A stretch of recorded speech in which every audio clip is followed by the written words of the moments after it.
Chasin The Racin, powered by Colchester Kawasaki. Part of the Global Moto Group, we supply new Aprilia, Moto Guzzi, Vespa, Royal Enfield, Kawasaki, Sim, Mutt and Benelli motorcycles. 3, 2, 1, and welcome back to Chasin The Racin, episode 177. And here we are on a very, very, very, very, very cold winter's evening in December on the Chrissy Rouse's family home drive. And I'm great and very, very bollocksing this up, so I feel like we're going to start this again. in fact, let's roll with it.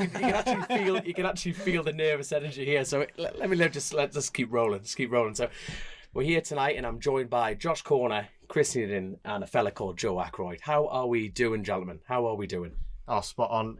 To be here is a real honour and a privilege. I think we're all feeling the nerves right now. Certainly I am. I don't think I've ever been this nervous ever. I've done a lot of things in my life, and this is one of the most nerve-wracking things to try and do it justice, I've got to say. There's some pressure in there. There is. There should and there shouldn't be, but there is pressure in there. And because we don't want to let the boy down, do we? That's the top and bottom of it. It's the most difficult thing for you lads is we recorded episode 176, and that was with Piggy, Brogy and Kev Pinder, and that was that was in December, and we're still in December at the moment, but this has actually been released in New Year. So, in a backwards way, Happy New Year, gentlemen. And Happy New Year. We're time warping here, But I tell you what, you've got to take the pressure off yourselves, mate, because as we all know, Chrissy Rouse is irreplaceable, absolutely irreplaceable. But together, you've almost cracked it. Now, I'm going to break this up, right? So we've got the fast lad, Christian. We've got the pretty boy, which is Josh. And we've got the dark sense of humour, son of a bitch, Joe Akroyd here. So, quite frankly, we just haven't got any intelligence. That would have made the perfect combination here. So, Can I switch? Why? What do you want to be pretty. I want it to be fast. I think every rider just answered that same question there. So like I say, it's the new year, and we're gonna have to go really back in time and go back to the 2022 season, and it's a bit of a difficult one because it feels like so long ago since we were riding bikes, and I feel like we all need to catch up with everyone with the new co-host element. And to be fair, I think you lads will be more cautious. How's the pod going to continue for the future? Is that not a fair question to start with? Yeah, look, for me, I mean, it's when you rang me and said what the plan was, it was I didn't give you an answer, did I? I think I just sort of stumbled my way through the rest of the conversation and then said, I don't know. And to be honest, mate, I've got more respect for you almost saying no. I think that you boys will agree. You can't come in and replace. He's irreplaceable. Yeah, Chrissy can't be replaced, and to come and do this is why we all feel the pressure, because what he did was phenomenal, wasn't it? Yeah. And it's not just what he did in here; it's the person that he was, the personality. There's not many people like that in the world, no. And for you guys, as Dom, everything you've built with Chrissy, and then Chrissy's family to say, do you want to come in and sit and do what we're going to do with this rolling co-host thing? I don't want to let the guy down. I don't want the fan following that you guys have built to sit there going, what a fucking tosser. Why have they asked for that dickweed to come on? Do you know, it's... I'll tell you what, I'll never ever read a single comment that anyone puts, because my head will roll off. You'll think, I think I did all right, and the top one will just be cunt. So for me, coming in here and having a day is... I just hope that wherever he is, we do him justice. We do the lad justice, and I think we all feel the pressure of that, don't we? And it is what it is. But thank you for the opportunity. Thank you to Chrissy's family. I'm humbled by it myself. But yeah, I think as well, to try and keep this going for the motorbike racing community is so important, because it was kind of a gap that needed filling almost, And I know people on the other side of the world that have said Chasin The Racin was the one thing that they sort of had to look forward to, from a bike racing point of view, because we are the centre of the best domestic road race, racing championship in the world, really, aren't we? So on a selfish, well, the thing is, this is the centre of the universe for us motorcycle racing. That's all. This trailer. This is the hub of it all. The hub of it all. But it's you haven't said a word yet, Josh. You're just trying to think about just thinking about it. It's emotional, isn't it? It is. Like, let's be honest. I think we're all feeling that. We've just sat and had a lovely meal there with Chrissy's family, and I think you really sold it on me that it's not a replacement. It was always a yes when you rang. I definitely wanted to do it, but it was weird, and I'm sure everyone's felt the same, right? It does feel a little bit odd, but it's an honour to do it, and actually, keeping it going in his memory really feels right. Feels good. I tell you what. Now, I'm not pointing fingers, but out of everyone that would potentially feel more pressure, it is Josh. Now, we've always joked, like me and Chrissy have joked for ages, that these two are constant stand-in co-hosts, and you're like signing up for the job. Only ever rang me when Dan Linfoot couldn't do it. And I only get the phone call when nobody else can do it. You get it when I can't come now. I'm like 10 minutes away. Iddon, what are you doing? Oh, no, someone didn't turn up, did they not? That's it. Yeah. But it worked. But to be fair, Josh, I think you've actually already been on the show. You came on with Piggy, and I can't remember which episode that is. Do you know what it was? We'd been on a road trip somewhere, and I was sat over there, and you just kept firing questions at me, and I eventually came and sat on and for half of the show. And then, that was it, really. But in that particular episode, at first, it was like, yep. And then straight away he clicked and went, actually, Chrissy, no, I don't believe in that. And hold on, no. And it was like, this is good. So, to be honest, I think people listening to this now will actually want to know, well, who is Josh Corner? And that sounded really... Remember... Yeah, that is really degrading. I really am sorry on that side of things. Even Joe wants to leave here. It's getting awkward. It's gotten smaller, this trailer, hasn't it? But no, to be like, you grew up with... Well, hold on. Yeah, talk about your history with Chrissy. Chrissy, really. Met Chrissy when I think we'd both gone through the mini bike route slightly at different times and stuff like that. And I met Chrissy when we were doing Super Teens, both 11-year-old. He would have been a year older than me, I think. And in the Park Ferme at Alton Park, and just heard this other Geordie accent. And there's not many lads from around the area. So, we got chatting. My dad got chatting to Martin, and then that was it. And been friends ever since, really. And, travelled to racing together as we've gone up to British Championship and stuff, and once we could start driving and would share a van together going to the races and stuff like that. And just as you do throughout the paddock, really, just typical sort of friendship from there, but just sort of really weird that we met the way we did, sort of thing, living so close but then having never known of each other. One of my favourite bits with you is the fact that Chrissy actually had a year out of racing. And that was always a shock to hear, but he spent that year off with you, essentially. Yeah, so...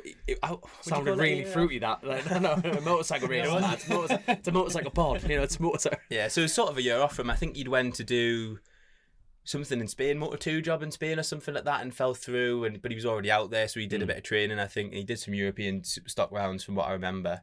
But I was doing Super Sport Evo at the time, 2014, and Chrissy was like, wanting to still come to BSB and stuff like that, and came, either he drove or I would drive. And in fact, I had just passed my test that year, and we drove to Thruxton. I crashed the van about a mile away from the circuit, and both phones had died, ran out of batteries and everything. It was a proper calamity. But was it hold on, let's talk about that crash and how I put the van in a ditch. Yeah, just like went the wrong way into Thruxton, put it in the car, come the other way, put it in a ditch, and just bought the van. But sponsor had bought the van. Ripped all the side of it, and I was like, oh god. And Wood was tired, so I said, we'll pull over, thinking we pulled into like a proper parking spot. We hadn't. We just pulled on the side of the motorway, and woke up in the morning, like all the vans going to Thruxton, like obviously had their name on the side of the van and stuff, or like beeping the horn at. Obviously the phones had run out of battery, and crashed the van. So then had to like walk to the circuit and get me dad. And when we got to the circuit, everyone who was pulling up, like we'd left like 14 hours before from Newcastle to get there. Dad's already there in the truck, and he goes, well, where have you been? I'm like, I've crashed the van down the road. And like obviously everybody that had been turning up at the track, they're going, you haven't seen Josh and Chrissy? And he's like, oh yeah, the van was pulled over at the side of the motorway at like 6 o'clock this morning. So he's thinking something really bad's happened. It was just, that was the sort of start of it really. But he came to pretty much every round and did the pit board and like stuff like that. And it was like amazing memories that I'll never ever forget. So it was a really good time.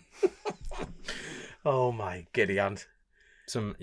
I'm just trying to picture you two just like on the side of a road. I don't want to actually. Weird. I'll send Grace the pictures so you can put them in. We've got some pictures from the various road trips. It was just we're in a Bavaro van that had an inflatable thing in the back. It was a chair. I don't think it was a bed to sleep in or something. That went flat and yeah, funny.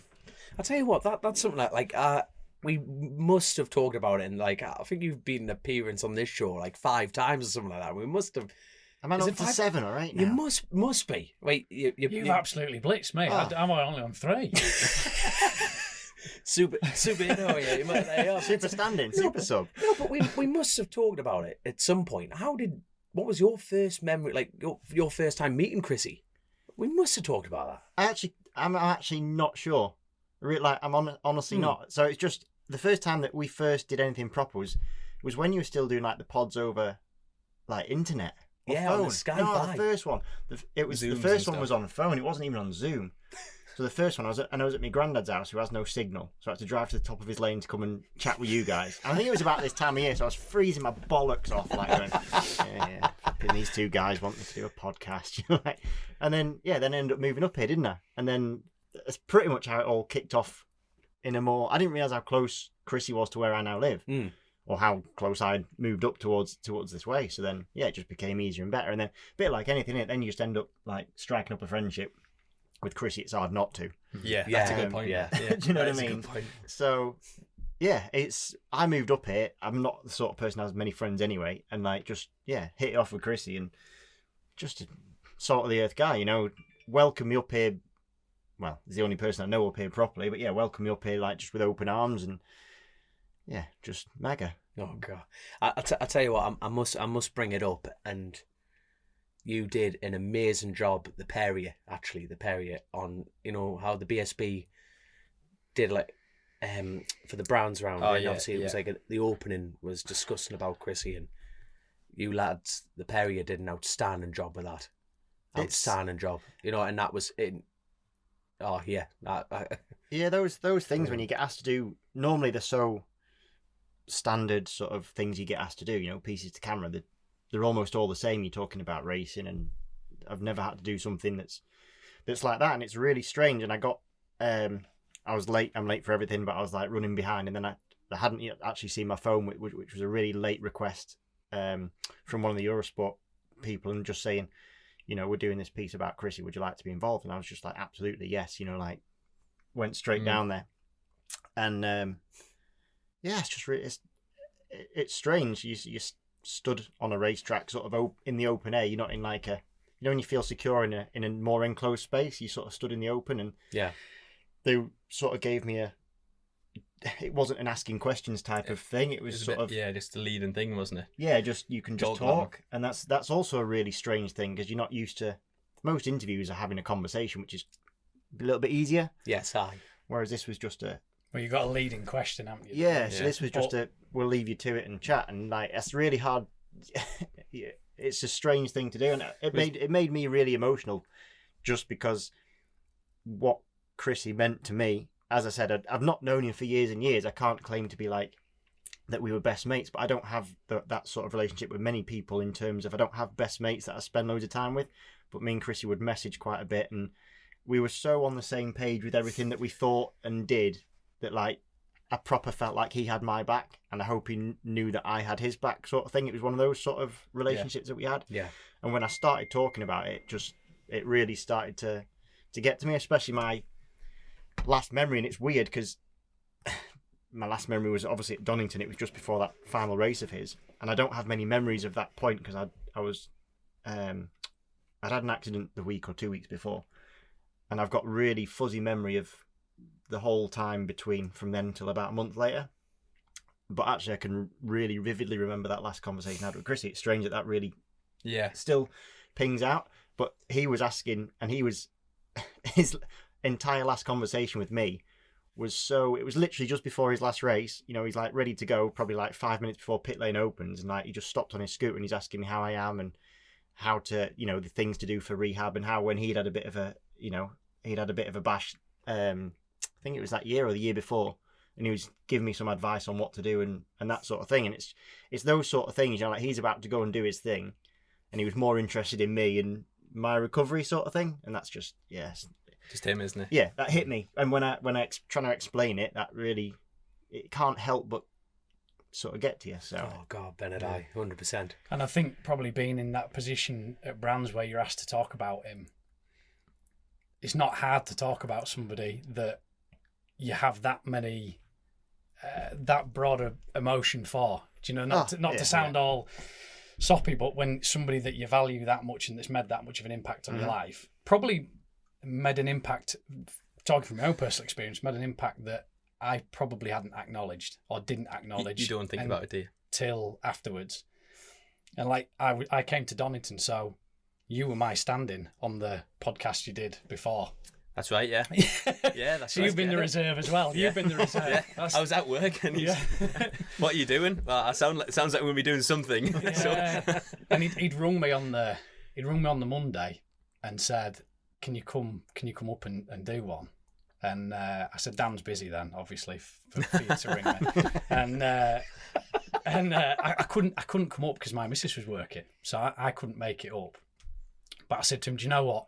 I've had a bit of work cancelled on Thursday. What are you doing Thursday? And he said, I'll be going up to Donington and set up. I said, who's going to be there? And, you know, he had to do it the hard way this year, didn't he? You know, nothing was done for him. And he was down in Colchester in the caravan, and he said, I'm going to finish on the phone to you, and then I'm going to drive from Colchester up to Donington and start. And he was in Scotland the day before that. Yeah, he'd driven down from there. And I said, I tell you what, I says, I'll come down on Thursday and I'll give you a hand setting up. No, you'd have to do that. I says, it's an hour and a half, mate. I'll come down and give you a hand. And I still now kick myself that I couldn't come and do the pod on that Tuesday, which it is. You can't. You can't live your life like that. But stuff like that does knack, you know. But I'm so glad that I went down on that Thursday because we were just like kids all day. To be fair, Marty did most of the work. Sounds about right. sounds normal, to be fair. There you go. Grace and Martin run around the place. Yeah, and Stan and Stan was there, and me and Chrissy just looked busy, just like kids, just fucking around. It was just pathetic stuff you're talking about. But I'm so glad I got to spend that day with him, just having the crack, and then came down for the weekend. And you know, as a racer, you know what it's like. You're busy, aren't you? And although I think when you're at a race meeting that you're not racing at, you're even more aware of everything that's going on around you because you haven't got the single focus, but you're almost focused because that's pre-programmed into you. But then you're watching what everyone's doing, and you just. So we were just having a family weekend, and we'd been in cinema a few times, and then he said he rang me on the Sunday and said, "Do you want to go on the grid?" And I didn't want to sound dismissive, but when you've been on a grid, you've been on a grid, haven't you? Uh-huh. And I've been there enough times, but I thought, do you know what? I will, mate. It'd be nice to come and sort of come on the grid with you. Yeah. So he sorted out some passes, and we went on the grid, and I'm looking at that helmet now because I stood on the grid with him, and we were having a crack about Hayden, who paints the helmets, also paints mine. We just chewed the fat. Danny Buchan was maybe 2-3 rows ahead, and then boys were running around trying to change discs onto another wheel, and it just looked like fucking carnage. And Danny was sat there, calm as anything, but looking at these boys with the front wheel out, all, you know, spanners. And Chrissy, I got to Chrissy, and he was just horizontal. And all I can tell you is he was happy. Yeah. He was just in the place that he needed to be in and that he wanted to be in. He was just super horizontal, chilled out. It was, you know, the horn went, I gave him a hug, I said, I'll see you afterwards. And 5 minutes later. I'll tell you, that was definitely the most relaxed I've seen him all year. That Donington meeting. You know what I mean? Seen him on the Saturday night, and it was like a laugh. And not that he was never not a laugh, but he just looked. There'd been so many, like, he's had different staff and like trying to get a crew chief and people in and out, and just so much to deal with all year. That was the first time I really thought the same thing as well. Just looked a bit more chilled, and like it was sort of going his way a bit. And like at the beginning of the year, you know, and people have tried to hurt Chrissy, like, you know, like not physically, you know, like certain particular sponsor situations, and people have tried to attack him, anything. But like you say, that's his attitude. He doesn't belittle anyone, doesn't chew, doesn't bark, nothing, and he just keeps lid on it. But you could see that lid simmering. But then that came into that Donington meeting, And I mentioned this on the previous pod.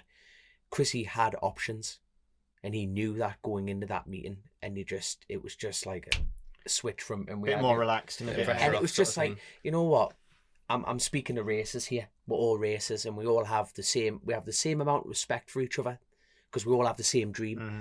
And for me, it was like me and Chrissy had a chat like after we recorded a pod, and like Josh was there, and he left, and he just told us what options he had on the table, and it was just like all that work, and you hit the nail on your head. Like Chrissy went in this year with his own superbike team with good friends around him, but he ran that himself. And well, I'd spoke to him earlier in the year, and we'd had not much earlier either, and we caught each other out the back of the garage, and we actually had a really long and quite in-depth conversation. He actually looked to me a little bit more stressed than he normally does. For Chrissy Rouse, and I was like, and I did sort of ask him, "Are you all right, mate?" And he sort of didn't give me the normal like, I'm grand sort of thing. It was a little bit more subdued, and he sort of explained to me how he wasn't sure if what he'd done was going to reap the rewards that he'd hoped, which was to put his name on the map to show people what he'd done. And we sort of had a long conversation. I had to sort of, I'm sure he knows it, but I had to sort of like say, just don't underestimate what you've done and what you've achieved just to be on the grid. Yeah. Like no one else on that grid has to worry about like if it breaks down or if you chuck it up the road or whatever it is. Like no one else has to drive and get new fairings and get them painted or go and get the engine fixed or get a new sponsor to do it or like nobody else has that. Yeah. And I was saying to him like, even if you don't think it's there, I don't see how it cannot be in your subconscious. You're beating guys that are on official bikes, official teams, staff that are paid full time to do stuff, and like you've pulled it all together. Just being here, like I was trying to explain to him, like should be a win to start with. Yeah. The fact you're on the grid, you've already succeeded more than. At the start of last year, I remember being in my house and just I think my dad might have even been there as well, going, "You are mad. Like, do you realise what you're doing?" Literally. And then a couple of days later, thinking to myself, bloody hell, this is what all of us wanted to do this. Yeah. I've got to help him. I'm going to do like, and then we were sitting in my house at like 2:00 in the morning watching the Daytona 200, whatever it is, and designing his garage board and stuff. And then literally like 3 days before the first round, like, Chrissy, you're the most unorganised person I've ever met. But chaos, but organised. It's really, and like 3 days before the first round. He knew what he had to achieve. He had a tick box, but just it was there on it, and everyone else was going, "Holy shit!" Like, I remember at one point going, "Have you actually put an entry in?" And he's like, "What?" You filled an entry in, you've got a space on the grid before you do all of this. He's like, "Have I got to do that? Have I?" Yeah. And he just was so blasé about it. But you cannot. We've all run our own bikes and done something at some point in your life. You cannot even comprehend the stuff that just the magnitude of the whole thing. What you had to put together. I think that his attitude of like nothing was ever too much of a reach, was it? Even when things went absolutely to shit. Like pre-Knockhill when he had the sponsor issue and everything. Like most people just be like, "Do you know what? Just shut up shop." Like we can't do it. We can't afford it. We can't go. Blah blah. Now. Jumped in a van, and then what was it? Van broke or something. Go and hire one or go and borrow one.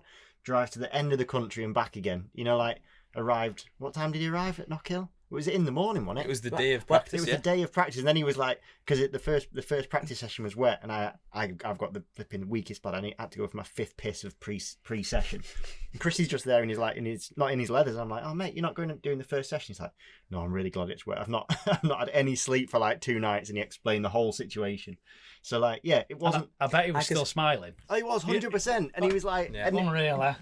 Everyone else I know would have gone, "Nah, we can't do this," and it was just there was. I don't think there was ever a hint of doubt. It's just like, "Yeah, well, it's fine. Crack on." And that is just unreal. Like the thing, like even that particular Knockhill, it was great because obviously it's like 24 tonner, 24 tonner, 24 tonner, 24 tonner, and they like that as a team that had it was like a 12 tonner, 17 tonner, small in comparison.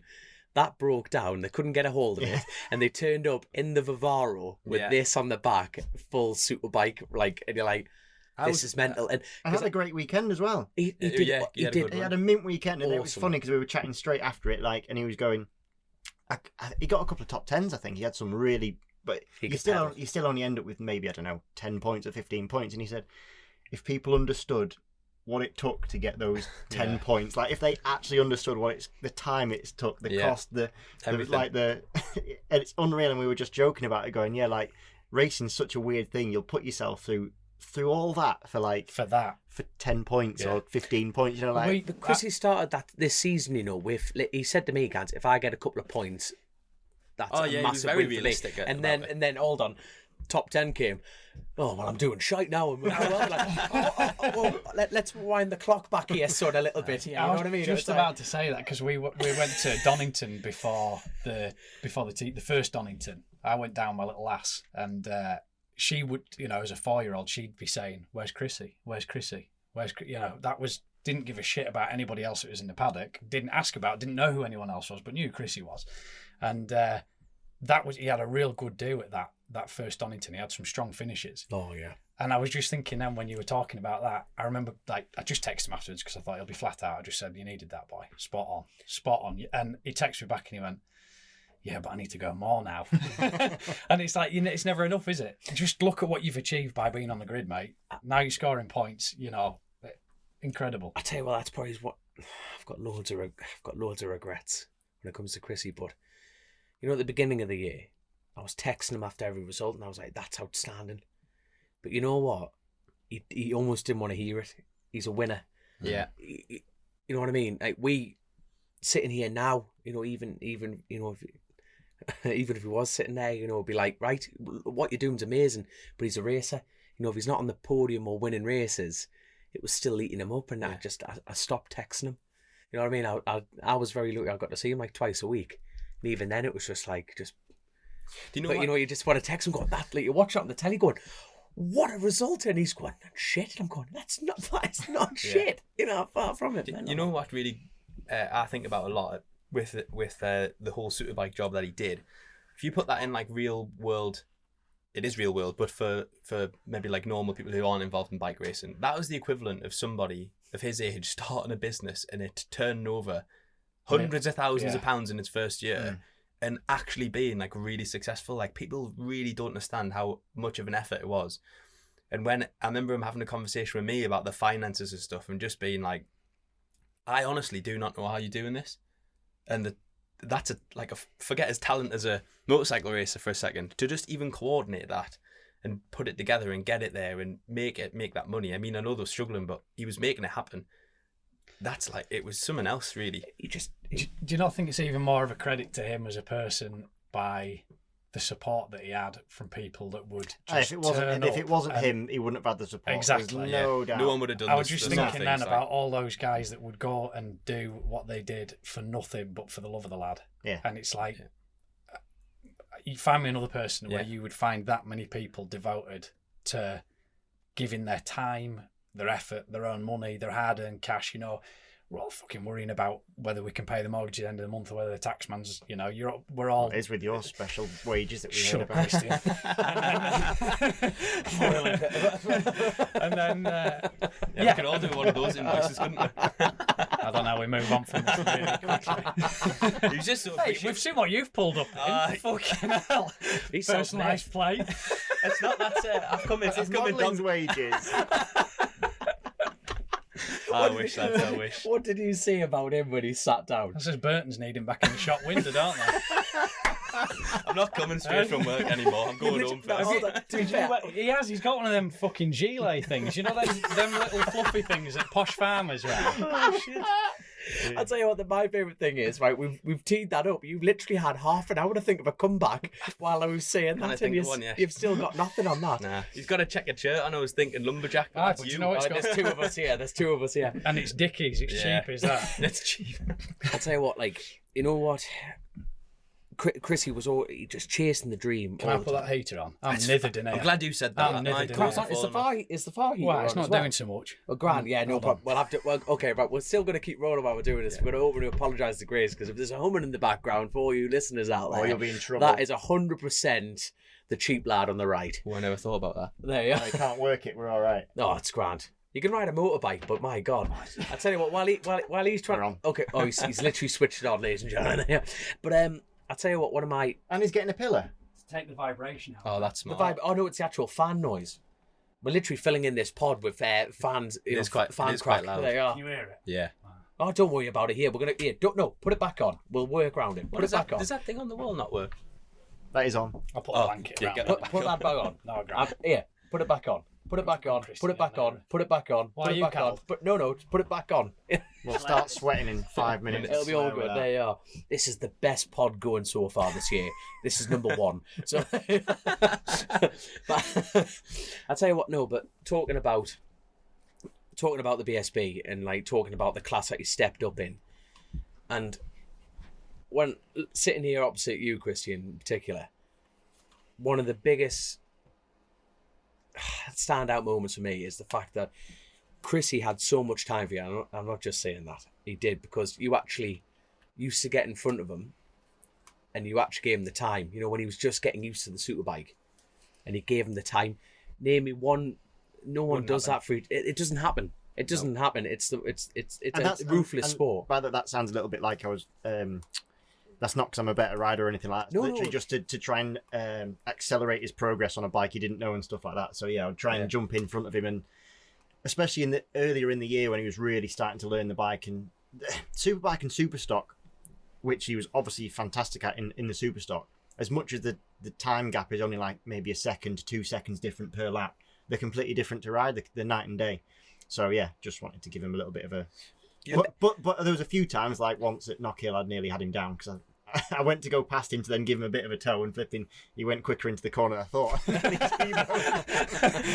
And I think we laughed about it in the last pod because I had to like flick a leg out, and he said he was giggling because he knew it was the international sign of sorry. We nearly had a massive shit cart. Yeah. Do you know what you won't really know this, but a lot of the time when we were travelling, you'd be on the phone to him and you wouldn't know that I was sat in the van. Oh my god! Until much later on.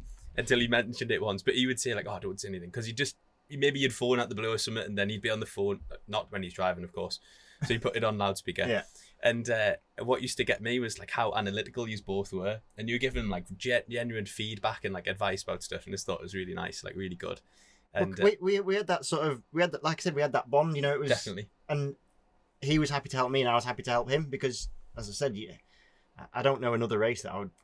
In my class that I would jump in front of and try to help along. Yeah, exactly. If I actually told that to my team, any team that I've ever been with, they'd be like, "What? Why are you doing that? Why are you helping him out? What on earth are you doing?" Do we need to edit that bit out? No. Do you know when you were explaining your friendship with him earlier on? Yeah. I was trying to explain to a sponsor and a friend of mine, Robbie, who ended up helping Chrissy out a little bit where he could. He followed the BSB. He took a year, like he's retired. He's retired. Just following Chrissy. And he got a T6 converted, and then he lives on the Isle of Man and came over and just did the BSB. I think he missed the first 3 rounds, he said. And I was talking to him earlier on today, and we were talking about Chrissy, and I was trying to. It's the first time I've ever out loud tried to explain a friendship before. It was weird, and. You hit the nail on the head. Like I couldn't tell you what his favourite colour was. I couldn't tell you, all those little things that, if someone said, "Oh, well, tell me this about him," I couldn't tell you. All I could tell you was that I used to pick the phone up to him and ring him about all sorts of shit. You'd have a Barney with the missus. He was just, you could ring him about out, couldn't you? And you could just chew the fat for hours, And I rang him at the start of this year. After going and doing a test at Almeria that didn't really work out the way I wanted it to, and my head was in a bit of a mess really about knowing what to do next. And I don't know why he was the person that I rang, but he was the person that I rang. And I spent, I don't know, maybe 2 hours. He was always on the road, wasn't he? So he had time to talk to you. Maybe he was just too polite to say Josh. It probably was, yeah. Just nice. Yeah. He hated you, really. Thought I was a toss pot. He was the one that writing on the comments, wanker. But he would ring you as well if he knew that I was in hospital for a month over the summer and missed a couple of races, and he rang every single day without fail. When he'd be driving somewhere and you think, nobody else, my own mother didn't even do that. Do you know what I mean? And that's just like how he was, and I'm sure he would do that for anybody else as well, but my missus was saying like how much even Chrissy's death has affected her. And she said, I met him, and I bet there's thousands of people listening to this that can relate to it, that sit there and say, I didn't even know him, but I've sat and I've watched his podcast and I've listened, to you two having the crack and watched his progress. And everybody that knows anything about racing knows the challenges that he took on and how hard that is to do what he did. And I think everybody that witnessed that or was a part of that journey, whether they were financially involved or just emotionally invested in it, it was something that kicked him in the bollocks so hard. And my missus said to me, she said, I feel, I remember getting back from Donington and just crying because I knew it was bad. And she was in bits as well. And then obviously when the sad day came that he'd not pulled through, she just said to me, I feel like I've got no right to be upset because I didn't know him. But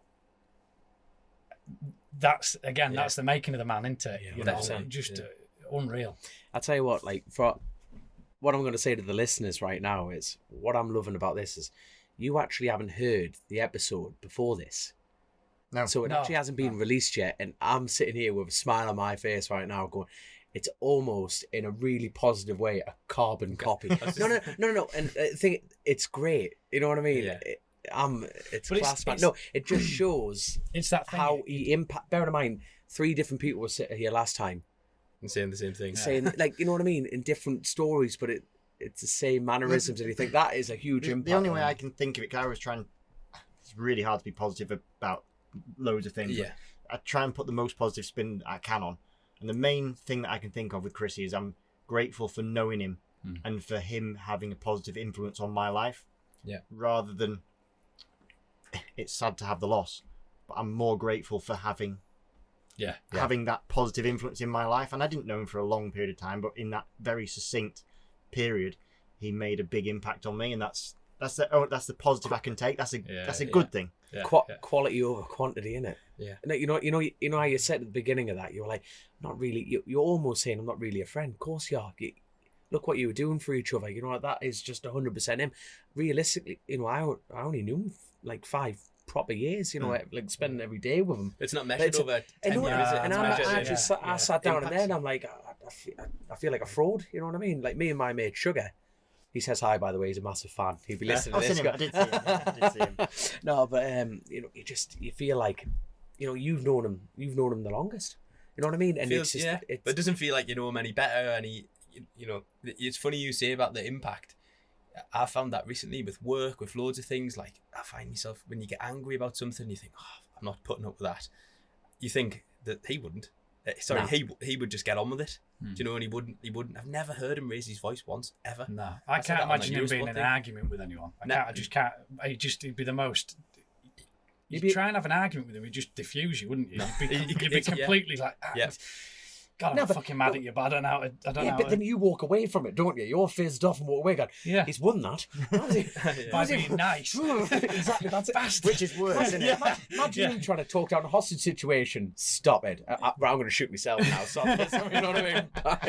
It'll be straight off the bat. Crazy, man. Not that I don't love talking about Chrissy. We love him. But I want to ask you about your job for next year. I was quite excited to hear that you'd got that job because I think you'd fit in with that squad really well. And I'm really keen to see what you think. You've ridden the bike before, obviously. Are we going full BSB talk now? But I think we should. Let's do it. I think we've tipped in now. We've tipped in. Sorry, I pushed it off a cliff. Sorry. No. Hey, the thing is, and I said this on what you haven't listened. It's like we could do. Every show. We could do every show. It could be for this, for eternity. It really could. It really could be. You know what I mean? And Chrissy is here now. Just go let's talk. Let's talk about the nitty gritty. Let's talk about what he built the show about. You know what I mean? Let's talk about the pub crack, and that's a highlighting point. One of us is gonna have to go sober, and it's not me, because he didn't touch a drop, and we all like a pint. I feel like we're gonna have to start bringing in gin. I'm a pretty sober kind of guy. Yeah, no. Hold on. He openly admitted on one of his wedding night, he pulled the pin on it. I think twice a year. I'm a light switch type of guy. I'm all or full nothing. blown spewing in a gutter somewhere. I'm sober or naked. I'll have a lime and soda. Yeah. I like that. It's like you save up your tokens, don't you? And I use all my tokens on that. All in. I tell you what, we're gonna have to put a track on you. It's happened, lads. It's happened. Get the recording stuff. Christian 2.0 is out. Get the cameras rolling. But I tell you what, before we go into the BSB crack, and I've just got to say, and he'd be so proud of you lads for doing this. And going back to what you were saying prior, and what I respect about all of you is that you nearly said no because you have respect for him. You know what I mean? You know, if you all just jumped in and went yes straight away, you all actually went, I want to think about it.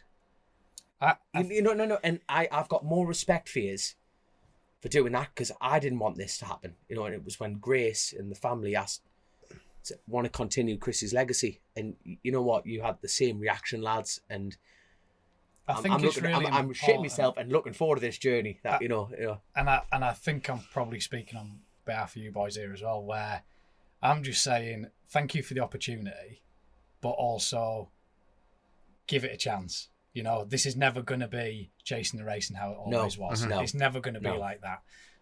But it's not about trying to make it, when none of us are trying to replace Chrissy. We're just trying to keep something going that he grafted his bollocks for, that the whole Rouse family is invested in. Yes. And this is a helpless and utterly fucking helpless situation. None of us can do anything to make this situation less painful or any better. So if we can contribute by supporting and doing what we're doing here, then that's the least that we can do. And it's all we, you know, it's... We're just talking shite at the end of the day, basically. Let's be honest. Yeah, but just give it a chance, you know, and we'll try our best to deliver on providing, you know, what we can. It's some entertainment. It'll be a bit of crack. We'll talk about bikes and hopefully try and entertain everybody as best we can. Do you boys agree? Yeah, 100%. Well said. And I think we'll go back to Josh's cliff pushing here and let's go straight into it. No, I love it, mate. I've been saving up the questions all night when we're having dinner, thinking I've got loads I want to ask him. No, but hey, let's go for it. Let's go back to Josh's question. Like, congratulations, you've got another ride for a year. That is awesome, mate.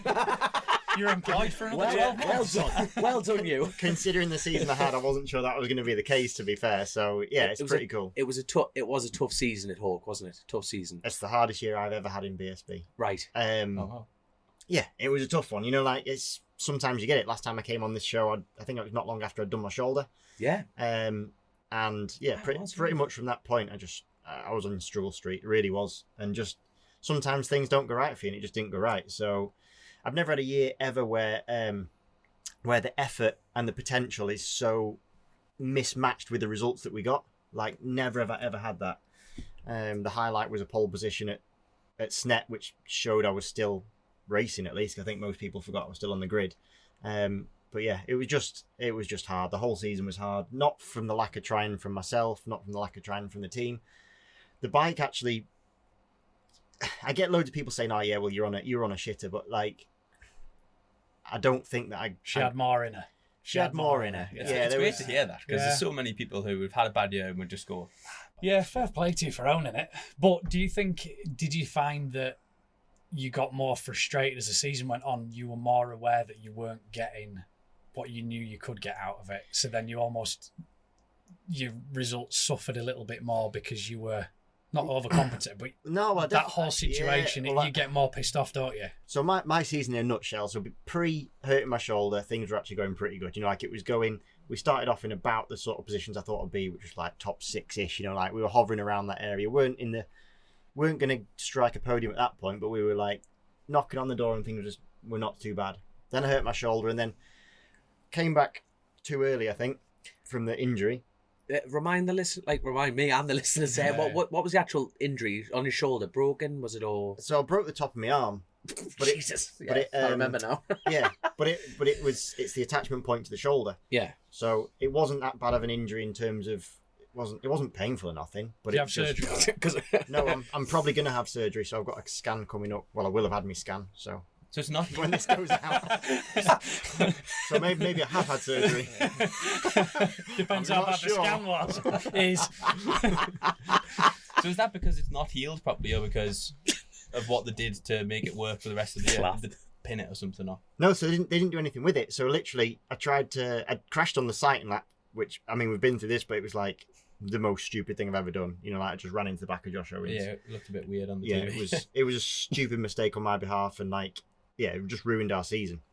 And then, just came back earlier than what I needed to, because I still had visions of still getting in the showdown and it was never, it Yeah. didn't happen. So yeah, from there on, and then because results then were hard and I was a little bit injured, you then start overriding it, but that never turns out the right way. You'll never get faster by overriding a bike. It's the opposite happens. Yeah. And yeah, it just got to the point where I was there's riders that I believe I'm better than. As a racer, you have to believe you're the best. No, No, but you have to believe that you are as good, if not better than everyone. Otherwise, there's not really a great deal of point doing it. So, yeah, I don't mean that to be like. No. We're going to need to do a headphone. I'm being a twat. Don't let him put the shovel down. Don't let him put the shovel down. He was getting a nice. You just be quiet. He was going nice. He was nearly under the table there. Like, yeah, keep going. Yeah, keep going. So I'm the best rider in BS. Yeah. My shit's no. Class. No, so you just get frustrated and then you override it and just never works out, does it? So that was just the story of my year, and really, really weird off season. There's been loads of movers and shakers, which I'm sure we can have a good chat about. But yeah, it's opened up a lot of opportunities, and you know, I had 2 years where I fought for the championship right down to the last day of the year, and got left high and dry. And then I've had I don't even know where I finished this year in the championship. Like, I genuinely couldn't tell you because I haven't looked. And I could have had the pick of nearly any bike on the grid. It was the most bizarre off season I've ever had. Oh, so you're talking about offers for this season? The offers for 2023, yeah. You could have potentially had any. Oh, that's really strange. But do you not think that's kind of, obviously we don't know what happened at the end of last year to put you in the position that you're in for the start of this year, but that was all quite last minute, wasn't it? With Hawk? Yeah. Oh yeah, proper last minute. Got dropped. Well, I was being a bit more polite, but yeah. But that left you in a bit of a situation quite late on, not with the option of lots of teams available for you to go to for this year. Yeah, no, like I'm proper grateful to Hawk because they picked me up and did the best job possible. We just didn't get, and I feel bad for Hawk because I think together we deserved way more than we got. The Suzuki deserved more. Hawk Racing deserved more. Yeah. I think I deserved a bit more. You know, it was just one of them years. Like, I mean, to top it off, like the last round was horrendous. I'd missed. I'd literally started to find my feet again. Got to Alton Park and was just about to pass Kyle for a podium position, and then it just started drizzling. And I don't actually remember any of this because I was knocked out, but I've seen it on the TV. And then literally, I know what you're talking about now. Just at the point I was about to come back into being good again, you know, I was working my way back to some kind of fitness and form. I got took out, and then I missed Donington because of the 10-day concussion rule. And then you come back at Donington, and honestly, I shouldn't have raced at Donington. I wasn't right. I still think I'm a bit not quite as sharp as I was pre getting that hit. I'm getting better and better. I'll be fine by the start of next year. But you know, like, I wondered why you were blinking one eye differently to another. That's me, that you idiot. But it's he was eating his dinner like this. Well, I wonder when you were going to put a bib on him, to be honest with you. But I didn't want to say it. I thought, well, I don't know if I've met this lad before, but he's not looking so well. If you're a cow, we'd put him down. Sorry, we'll get our serious conversation out at some point. But sorry. No, Christy didn't have a still double coming to dinner. That's good. Sorry. You'll be golden by round one, though. Yeah, absolutely. I hope back so. to it. Well, I got that disclaimer in then, didn't I? That's class. That is class. No, it was just one of them. Yeah, you come back at the last round, you got no chance of doing anything. I shouldn't have come back at the last round. It was a heavy weekend anyway for all the reasons that we know about. Yes. It was awful. And then the complete story of my season is totally that with the week after the last round was the race of the year. So the Hawk Racing run and own Mallory Park. So their event is the race of the year with the Emra. So yeah, the boss was like, "Will you come and do the last round, do the last Emra course?" Will, you know, like they get a bit of gate money and it sort of helps them out and, you know, helps the racing job out. Yeah, crack on. Flip, I cartwheeled that bike so hard. Did you? Well, put it in. Oh no! Absolutely destroyed it. Dymags could have fitted in. Where did you crash it? I crashed at Gerrard, so it pissed down in the morning, and I was like, "We ain't riding today. Like, there's no chance." And they left it till about 1-2 o'clock. And typical club race, like we went out for. They then scrapped practice, which I didn't know, and we went out for this session, which was qualifying. And it's just weird, isn't it? You go club racing. I didn't know what session it was. I didn't know how long it went on for. I didn't know what position I was in. I just didn't know. I was just like... Just waiting for a flag. Yeah, eventually there was a checkered flag. I was like, oh, it must have been a practice. Anyway, it was qualifying. So then you only get one race. And by this point, it's sort of dried up. And got out in the lead. And I was literally had that thought process of don't be a dickhead. Don't do anything stupid. There's no point. There was good competition. Nesbitt was there. Danny Kemp was there. There was a load of other... like Bjorn Esmond was there. Richard Cooper was there. All right, yeah. There was some good lads. So it wasn't going to be easy, but I had that thought process. We've had a really shit year. If I can just like leave this weekend with a trophy at their home race, be a really nice way to end the year. Had that thought process and cartwheeled that thing into next week. And I've not ridden a bike off like that for a long time. Jesus. Like it's you're the king of holding on as well. You know what I mean? No, there was no holding on to that. you don't know that. Like, it cartwheeled that hard, but it was one of them because I clipped a damp patch. I knew I was going to hit the damp patch. We'd done 3 laps, but I clipped it harder on the 4th lap, and obviously. But when you're on the floor before you sort of know it, you're just like, what the fuck? That was cool. Where's the bike? So I got back to my knees, and there was this CCTV camera. There was this like Suzuki, like it was like modern art, like this smouldering mess. Laying in the grass, I was like, just got to my knees and looked at it, and it was pissing fuel, but like perfectly vertical. Like Alan Titchmarsh would have been proud of that water feature. Did it catch fire? It didn't catch fire. That would have been the icing on that would have been beautiful. on the season cake. But just like the flame on the Christmas cake. And the boss came round and like in the car, and he just like we both just stood there on the bank just looking at this bike. It took 4 marshals to try and because they kept the race going to try and drag it just to the side of the. It was gone. What did he say? It'll buff out. I think he said something. Have you met him before? You wouldn't have said that. Do you know what? He was, to be fair, he was spot on because considering like they probably got 20 grand in gate money and I'd just done 50 grand in crash damage. It was just like I felt so bad. It was just the story of our year, literally. Just the race that was supposed to like just be a nice sort of sign off for them. Thank you very much. Thank you. Yeah, I appreciate all your hard work and effort, and it just turned into that. And yeah, you plonker, Rodney. And then you spend the rest of the evening, don't you? Like, well, I'll help you get it back in the workshop. Like just dragging bits of bike. The best thing you could have done is get in the car and drove off. And the worst thing was I was doing something the next day, so I was actually staying there in my caravan. So it's not even like I could get in my van and go. Did you wake up the next morning and think, I want that bad? Go and have a look. It was bad. That bad. It was bad. The fountain's still on. So that was my season. Absolutely rubbish, but yeah, really strange off season. There's been so many movers and shakers that, and I'm glad that I'm really fortunate that team managers have had a not such a short memory. Racing's renowned for having though, don't they? Yeah, but racing's so renowned for being like you're only as good as your last race. Is the moniker, but thankfully it's not as good as my last race. And I think you've been there or thereabouts, pushing at the front and in like the shop window for the last few years, haven't you? Which people can sit like. I was never particularly a Josh Brooks fan, but to see neither was I. No, but do you not listen to the show? I'll watch BSB at all. Yeah, I'm trying to be polite here, boys.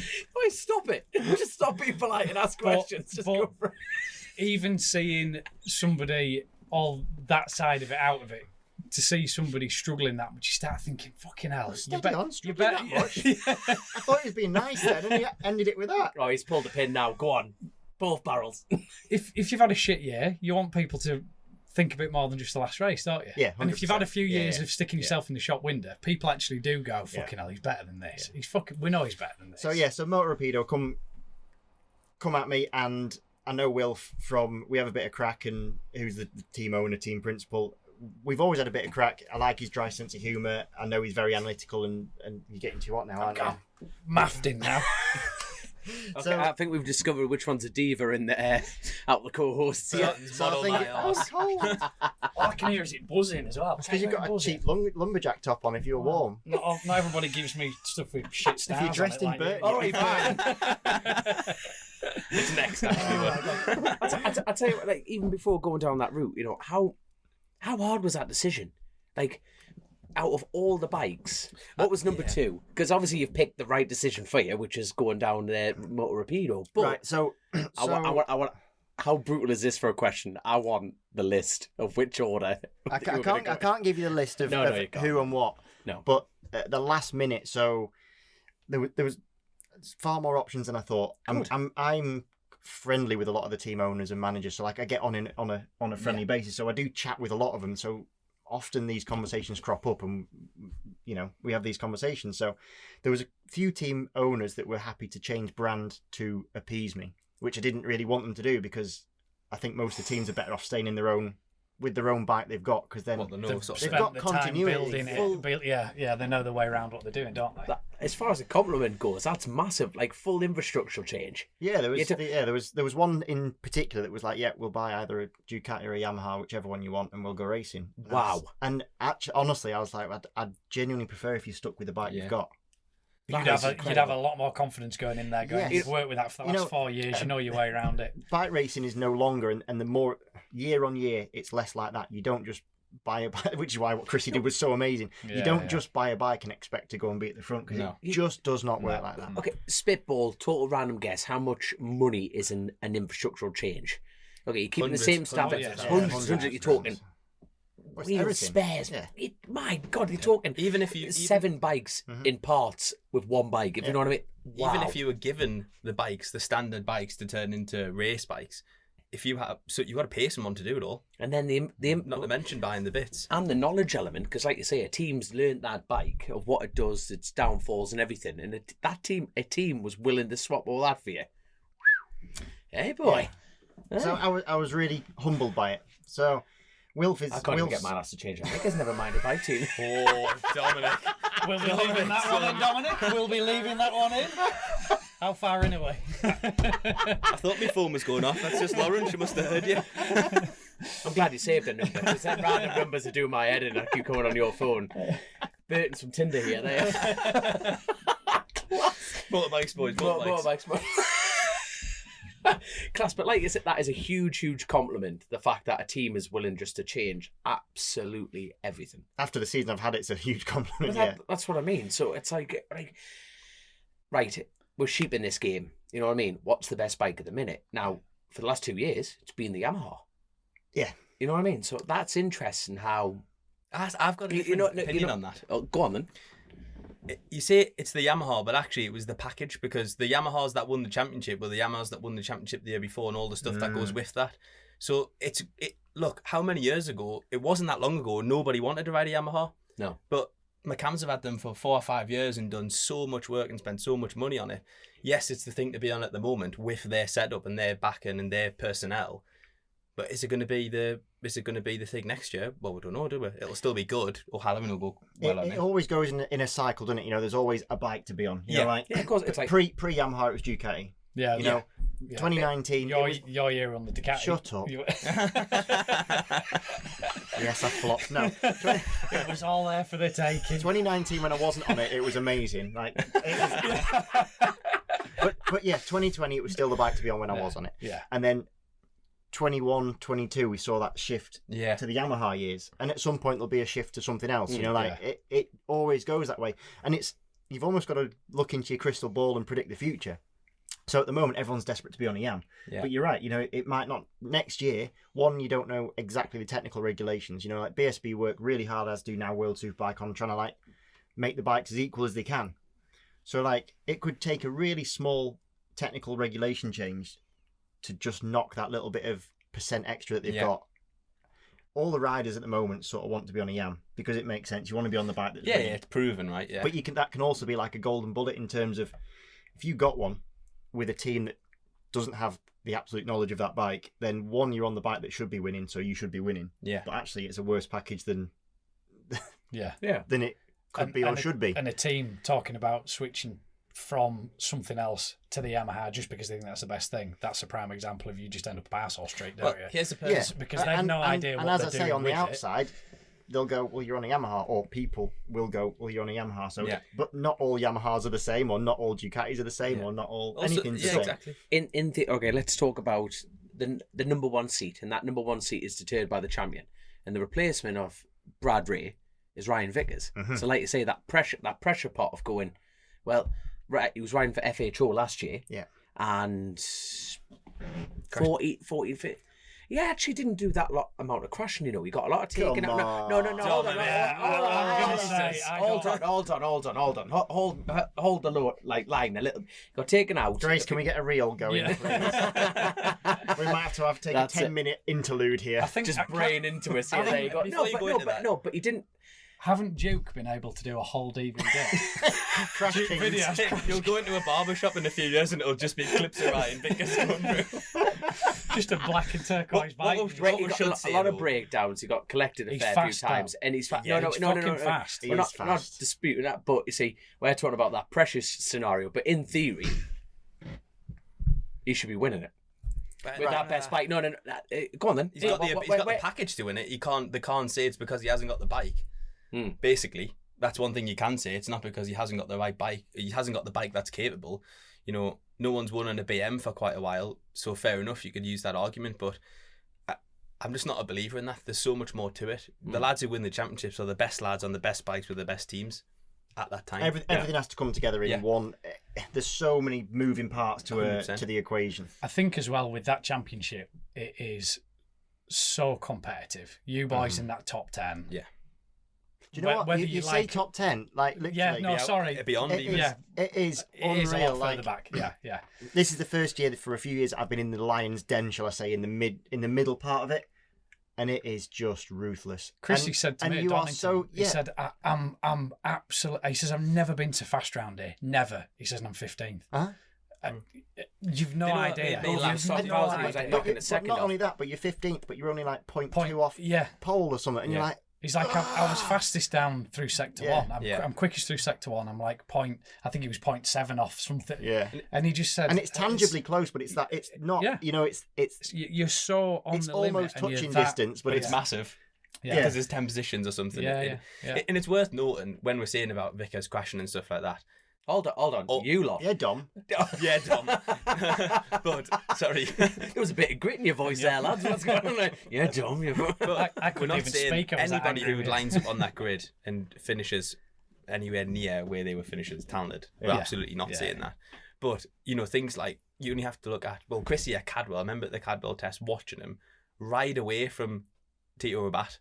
And you're like, I know there's a lot of factors in that. I got to admit, like, I felt that the Tito Rabat came into because that was a line. Well, no, it's a bit of a side swipe, but it's a bit of a weird one because there's so many riders that have come to BSB that have either been retired for a bit or decided they're going to come and have like a last payoff or something like that. Yeah. Tito Rabat doesn't fit any of them. Barbara he did that. Well, he might be coming back. I think. That's what I heard. Yeah. I did hear that Hector Barbara might be coming back. Anyway. Right. I digress. You were there. Rumour mill. Fresh rumour mill for the year, kids. The strange thing with Tito is this year he was Spanish Superbike champion. So he's not a fast racer at this present moment in time. Yep. And he didn't come for a paycheck because he is absolutely wadded. So there was no reason for him to have been finishing where he did. Like literally at Cadwell. How wadded we talking? Like Joe Akroyd wadded? Yeah. Well, they own. No, he doesn't put invoices in like Joe does. No, right. He's a few maybe quid halfway behind. there. Fair enough. Carry on. So I just want to know how wadded he was. What a dick. Well, the taxman caught Tito.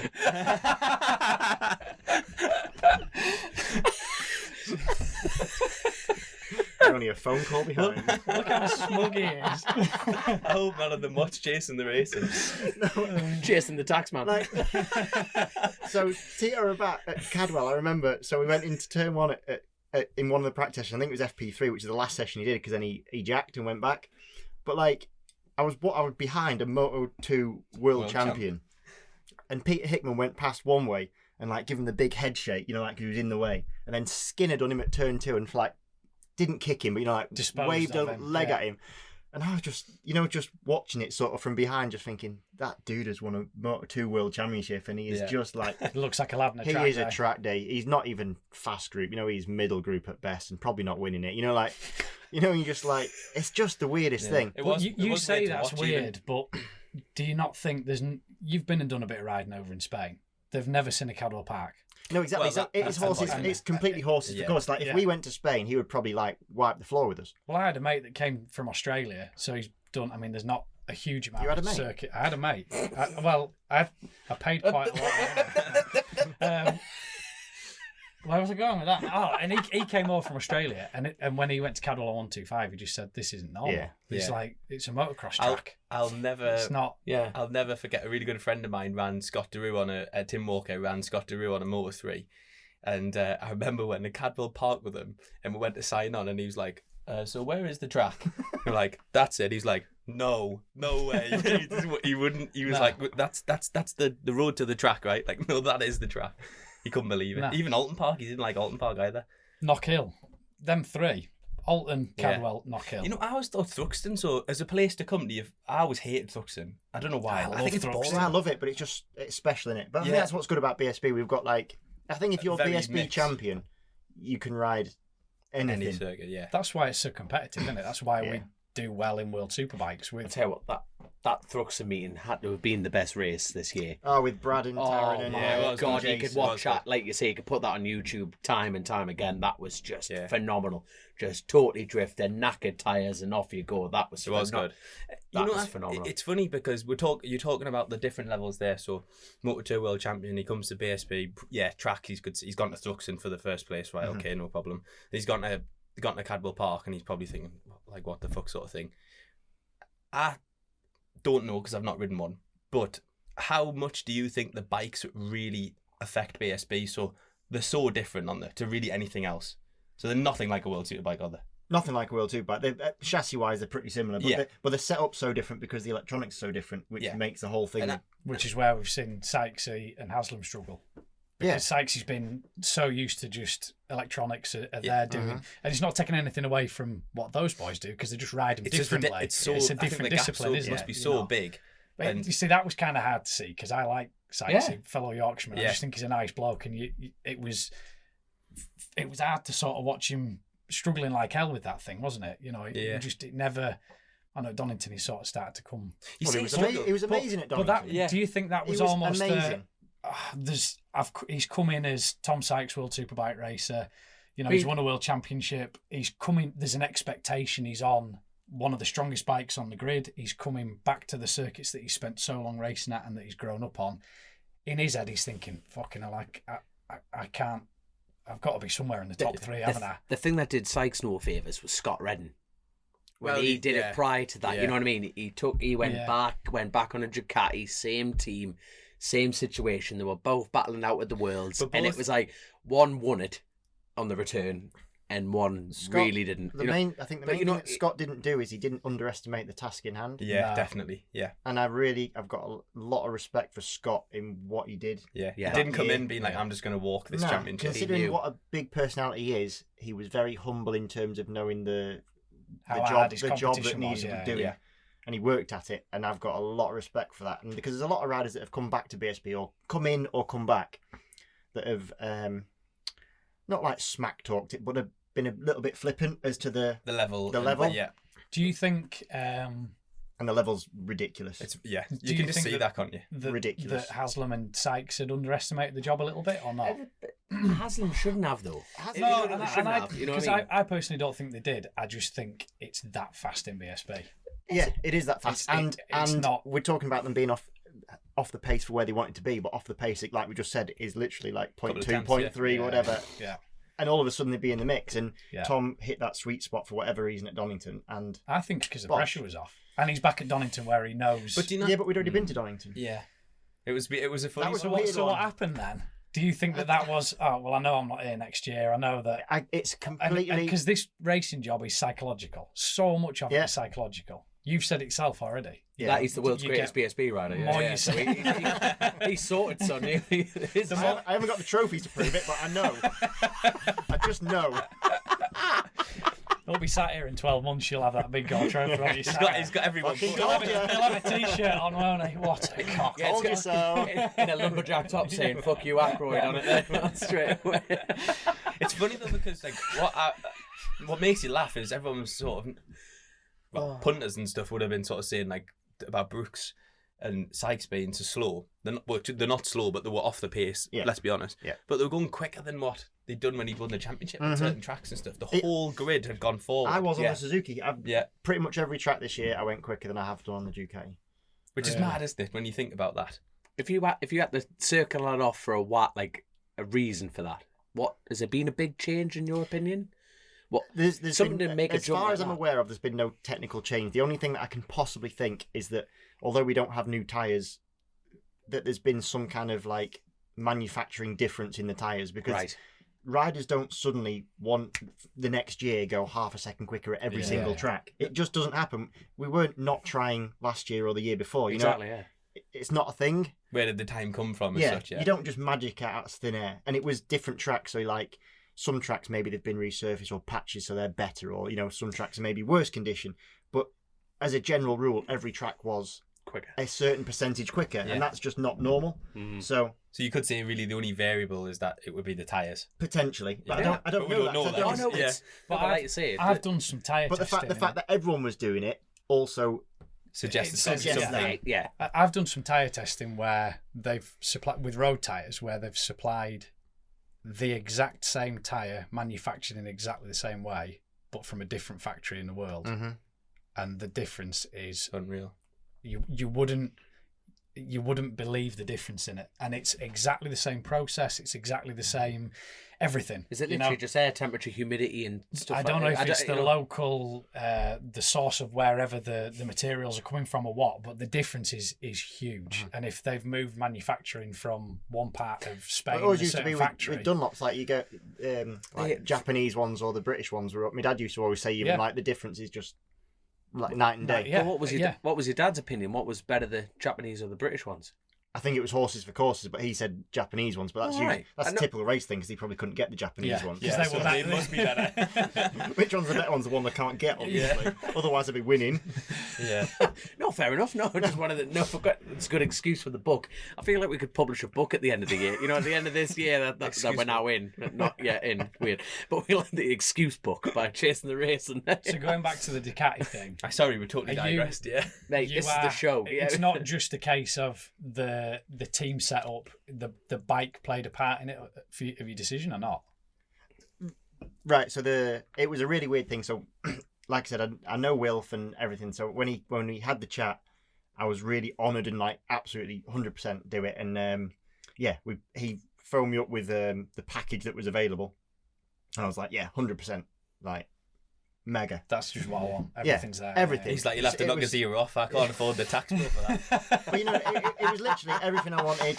And there's no spare wheels, but the zero's there. I am and have been for a good few years a professional rider. So obviously some money comes into the equation. That's part of the deal and everything. Yeah. But it's everything in all told. And to me, the whole package was like, mint. I didn't even need to.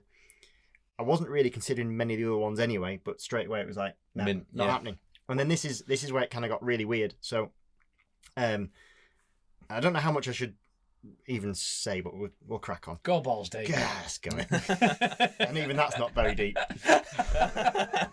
It's filled a pram, mate. Gonna go in about an inch and a half, so here we go. To be fair, if you're working for Wilfie, We're just in. If you're working for Wilfie, you'll have something that can measure that. I promise you. We have a data logger for you. Genjometer. You on the bum stop, son? I've got more. I'll trail in. Oh God. Anyway, let's. Sorry, Grace. I forgot Grace. Go ahead. She's been. Oh yeah. So Wilf sent me the contract for Motor Torpedo, and I don't know why I just didn't sign it. It was one of them because he lives so far away from us. It's ridiculous. Like we are literally opposite ends of the country. So I wasn't going down to sign it. Fuck that. So he sent me one of them. Thanks very much for the opportunity. DocuSign. I'm really, really keen, but just send it over email. So he did, and I don't know why I just hadn't filled it in, like put my signature on it. But there was no reason for it. It was literally I was so dead cert that this is the thing. I just hadn't got round to it. I hadn't had it long, but it was just like, and he kept messaging you, will you sign that? I was like, yeah, I'll sign it. There's no stress. There was no stress. And then I got a phone call off, text message off of OMG, basically to replace Brad Ray. And I was like, wow. Ooh. Like, that's the number one bike with number one plate. You know, like, that is there's nothing ever that... the number one bike is the number one bike. Yeah. You know, we just said it. It's still going to make you think about it. Exactly. Yeah. And now, so I was just like...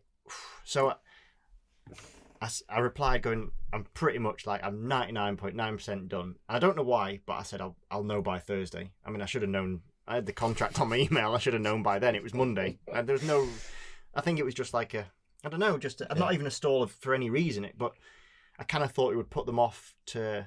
It's flattering, isn't it? It's flattering. You've sat there and it gone... was mint, and I was like, oh, thank you, but I'll know by... Yeah, I'll know by... You almost want them to make the decision for you. You've made your mind up. But... Exactly. See, so I left it like that, and then Thursday went and gone, and Friday I got another one going, did you sign your contract? And I was like, oh, they're keen. You know, like... And this was the week after the last round of BSB, so I was heading to Mallory, and the base not far from Mallory. So I said, tell you what, I'm at Mallory on Sunday. I'll come and see you. Go watch me. come and see me cartwheel. Watch what I can do to your bikes next year. I can do motorbike gymnastics.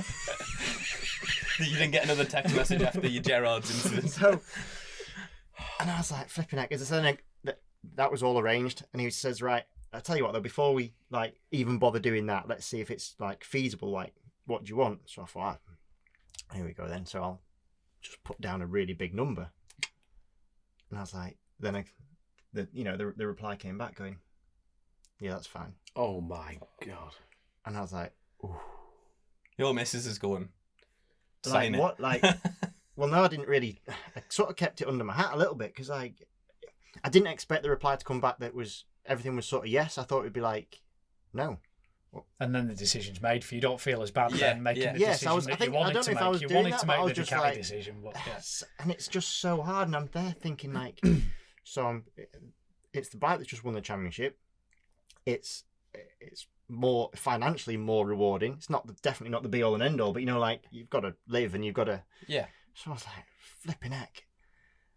But then it played really heavy on my mind. You know, like I'd given Wilf my yes verbally, I think and it played too heavy on my mind. And on that Sunday morning when it was pissing down before we went out for practice, I had to just say, listen, I'm sorry. It's not to OMG. I just like sent a message. I'm really sorry. Like I'm really flattered by the interest, and it's really stupid for someone to turn down the championship winning bike, but I can't come and see you. It's not my word. Yeah, it's not the right thing to do, and it wasn't. And I kind of feel bad that I let it go on that far. Yeah.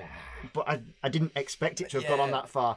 After the first message, I didn't think I'd get a second one, and after the request I made, I didn't think I'd get another one, and it was just like.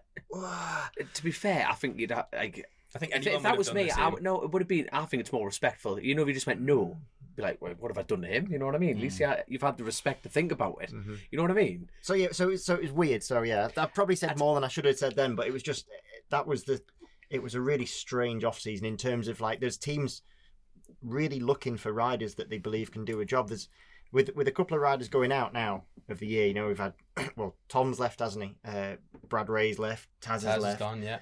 It's left a little bit of a gap, and since the whole COVID years, there's been really stagnation in the BSB rider sort of merry-go-round. It's been the first year. It's been a real mix-up now, so it's pretty cool that all there's new stuff happening. I tell you what, I don't want to rub too much salt in the wound, but for me, I'm over the moon. It was one of those two rides.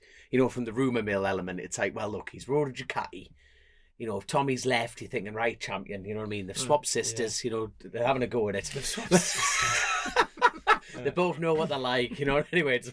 But he thought that OMG ride would have fitted solely because, you know, you're good friends with Kyle Ryde as well. Well, there's that. I'm thinking, proper best mates with Kyle. Be teammates with your mate, yeah. I was like, oh, this is going to be amazing, you know, like, how cool is that? You know, but you probably saved the friendship as well, you know what I mean? Because if you kept beating Kyle, you know what I mean? Or if he kept beating me, I'd be like, there we are.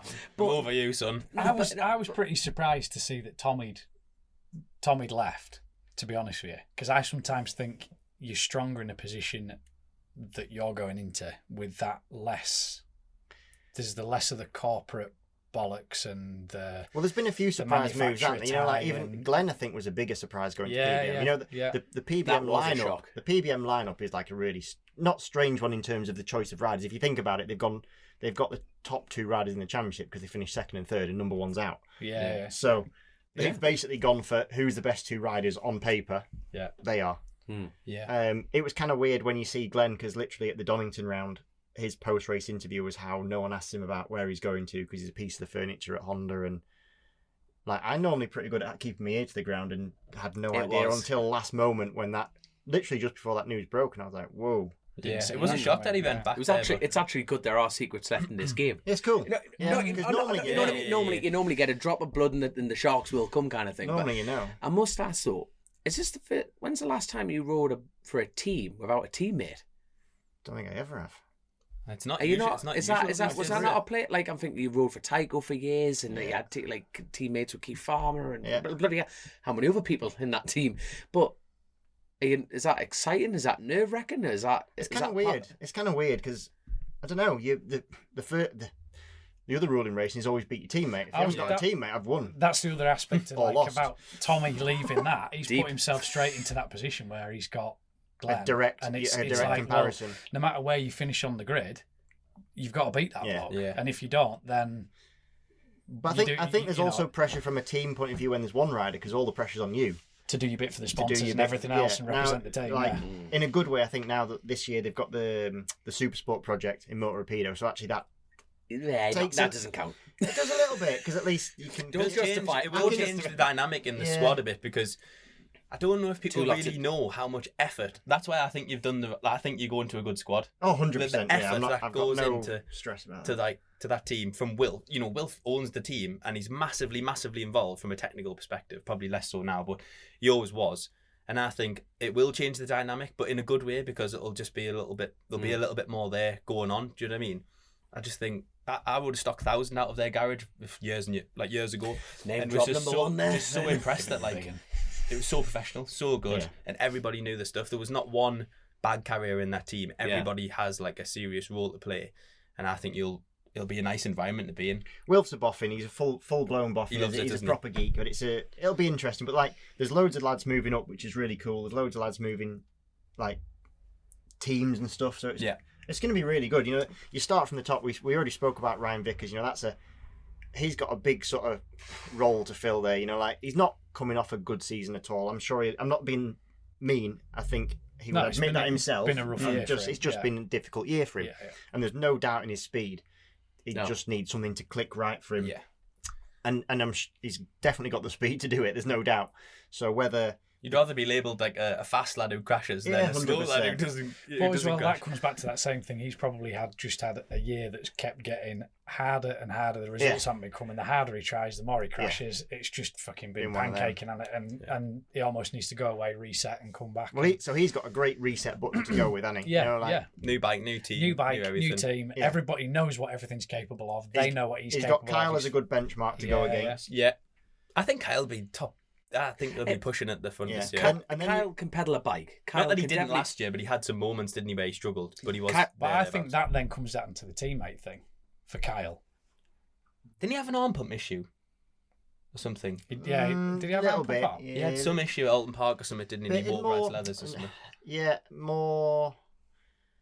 I think he's going to work on his regime a little bit this year. Right, got you. And again, I'm talking for him, but he has admitted it to himself. So it was pretty much a given that by race 3 his results weren't quite as good. Yeah, and he'll admit that. Yeah. Fair enough. Yeah. I tell you what, I've in my opinion, the smartest move of the whole paddock and all the races combined is Mackenzie going to World Supersport. The smartest move? No, that's my opinion. I think you just hit the nail on the head, the reset button. Mm-hmm. He's going to Worlds, which he's already had a taste at. He's going to go learn all the circuits in a class where, in my opinion, should be dominant. I don't know anything about the team and that Honda particularly, but as far as a move, it's like, actually everyone's like, go World Superbikes, go World Superbike. Well, he's actually gone, you know what? This is what the show's about, opinions, but I think, no, but for me, he's gone up. Definitely. But in a different parameter, and not many people have the balls to do that. Well, you say that. You know what I mean? You say that. Johnny Ray went via World Supersport from BSB. So did Cal Crutchlow. Who else? There was a few. That was the route at one point. Yeah, but that was like, the route. But like you say, it's like we're sheep in this game. People go down a route and follow, but people haven't swapped that round. Chaz Davis went that route. Yeah. So there's lots of doers that went that way, and I think he's genuinely ended up. Look, he's wanted to go to World Championship. He's done the Moto2 thing. Come back to BSB, done so well in BSB. He's done kind of he's won a championship. Yeah. He came back in the middle of this season and did so well as well. He's plagued by injuries. I think he would have gave Brad a real good run at the end of the year if he wasn't injured. That no one would deny that. If he wants to go to World Championship, I actually think he's landed in possibly the best possible position he could have, unless he was going to get a factory Yamaha ride, which isn't available. Go on, Christian. I'm pondering my answer. We've stumbled him. This is good. This is a good start to the show. We've already talked about this while you were setting up. See, this is the problem. I think, like, I tell you what, right? I must tell all the listeners that is the most difficult meal I've ever had in my life. You know what I mean? Because difficult to finish. I'm so full. That's Karen. There was still another 10 servings left. I went for seconds, and then they went, "What do you want for dessert?" I was like, "Oh, dang!" How Chrissy was the size he was with Karen as his mother. You know, I'd be massive if I lived in. Oh my! You have no idea. Big. Fat... I've just eaten a cow with a bit of rice on the side. Outstanding. There's a lot of food. Lovely food, Karen, by the way. Yeah, fantastic. No, but like you say, you're having the crap before the crack. But go on then. What was your point then? So what was your situation on it? I don't know if it's going to be that easy for him because it's so different to ride a super sport bike at the level that those boys are riding super sport in the World Championship against riding a super bike 1,000. The riding style is so different. The discipline is so different. I think it's going to be hard to a little bit like the Sykes and Haslam reprogramming. It's for the listeners that maybe don't understand, a big bike you almost rush at the corner, get the thing stopped, turn it, squirt it, and drive it out as hard as you can. Whereas the 600s are more the corner speed and keeping that momentum up. But and I think you've got to remember where Mackenzie came from. Remember when he dropped out mid-season from he was absolutely walking away with the championship. His super sport ride is phenomenal. And I'm not doubting his ability at all. I rate him as a rider very, very highly. Yeah. He's a weapon. What I'm saying is that World Supersport grid is ruthless, fucking savage, and it is now. It's getting some depth of field again. It hasn't for a long time. It was shit for a good 10 years. 5 years. Yeah. And then the last 2 years, 3 years, it's picked up again. Mega hard. Yeah, I don't know. I'm not saying he isn't going to do it, but I'm just saying I don't know that it's going to be that easy of a transition to go from a superbike in the UK to racing a super sport bike on World Superbike tracks with people like Agata. No, Agata's gone up. I totally agree, but you got to think. You know that caliber of rider. But go on, what do you reckon? Because none of this is bagging the lad out. No. It's a conversation about The thing I wish Taz had gone World Superbike last year. Yeah, but because I don't know absolutely 100%, but I'm almost certain he did have an opportunity to go, and decided not to. And then the fact that I think he had that opportunity before, and now his best option now is, and I'm not saying only, but only World Supersport on a Honda, which isn't the chosen bike in Supersport, on a team that hasn't run a Supersport bike, on a team that when it does run a Superbike is currently at the back of the grid. It doesn't. I feel I want Taron to absolutely succeed, and that's why I'm a little bit disappointed. Not disappointed. I'm just hesitant about his decision. I just wish it was on a better bike or a team that knew more. It was what you're saying. It was the Honda that Mikado rode. It's that team that Mikado's riding. Mikado and Siren. Yeah, they haven't got anyone. They've got Granado and Siren now. No, they're not going to win the World Championship. Right. Let's be honest. No, but they've been in it from all. Like from the outside, they look like they've got the setup dialed pretty good, but they just don't ever get a result. Yeah, I don't know why. I must interrupt because you've got to line the pair of them up. Bradley Ray, Mackenzie, both deserving of the seat. Yeah. Now, in my opinion, out of the two of them, Brad Ray's on the worst seat.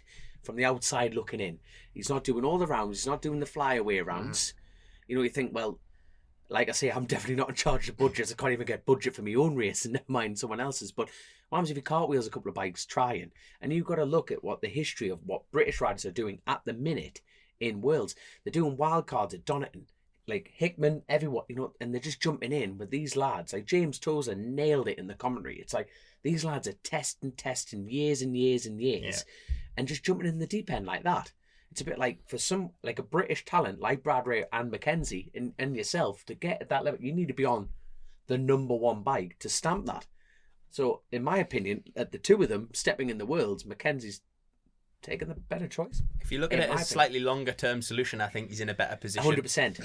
That's the other thing. We don't know the ins and outs of the full contract terms, do we? Like I can't. Yeah. Is he paying for a ride? Is he not? I don't know. Well, not necessarily in terms of finance, but I mean in terms of a second year option. Yeah. I'm almost certain that Taron will have some kind of second year option to have taken. I'm hoping so, to have taken a super sport ride at the level that he is, at what he does. Like I'm. Like I said, I'm a little bit disappointed because I really want him to succeed, and I'm not sure that bike and team in Supersport is going to give him that. Yeah, I know what you're saying. Platform. But from Brad, also it's almost the same on Brad. It's a shame that the only option available to him, and believe me, it'd be awesome if you could take it, and I'd you'd jump at the chance to go World Superbike, but he's missing the flyaway rounds. And that championship starts with a flyaway round. And so when you miss the first round of a championship, it's a problem. Oh, that is a big problem. But you're not established in the race, are you? You don't know what people are doing. You're trying to guess people in the second round in. It's hard. You've just said though, with the Taz Mackenzie situation in that contract, we don't know what that contract is. Oh no, and we don't know Brad's one. Maybe Brad's contract, and I can't imagine that he's walked in there with Shaky and they've gone, "That's the offer." And it's as black and white as what we're reading there. Because I don't think that Shaky would have gone, you can do 6 rounds. Shaky's not daft, and I think that's what I mean. There'll be something. I think there's probably a little bit more that we don't know, and it's good to sit here and speculate in it, and it's all part of the conversation. Fingers crossed they've said to him, learn the European tracks in year one, and then you jump on your first reserve if one of the boys gets hurt. And you jump on the satellite one in year two, and you do all of it. And hopefully for Brad, because like I said, I want to see the Brits succeed. Yeah, 100%. He's continuing his relationship with Yamaha as well, which is another thing. Next year there might be a seat available. Sometimes you have to. Have you read Shaky's book? No. Read it. It's fantastic. It's absolutely. Well, listen to it. I listen to it because he narrates it. Actually, it's really good, and he talks about certain moves that he made in his career, and actually Rutter does a similar thing in his book, and almost sometimes you might look back and go, that looked like the worst thing to do at the time. But actually, I should have done that. Mm-hmm. Like him riding that KTM in MotoGP. Yeah. I went to MotoGP, but what the fuck did it do for him? It probably lost him 2 years. He could have been potentially winning a World Superbike Championship. Yeah. So he's, obviously passing that experience on. You don't know like you say, you don't know what the beyond deal is with Brad. I still think you'll have a good showing. Look, he's talented. Jesus Christ, he's won the British Championship. He's a young lad. He's a young lad with a lot of time's on his side, isn't it? If you're going to do it, go now. Do it. 100%. But by the way, full discllosure, yet again, we're not slagging these lads off. No. Completely the opposite. It's wanting them to be. It's wanting them to have the platform to do what they can do because they're both so talented. I'm quite excited. I get where you're coming from. I'm quite excited for Taz. I think it could work out really well for him.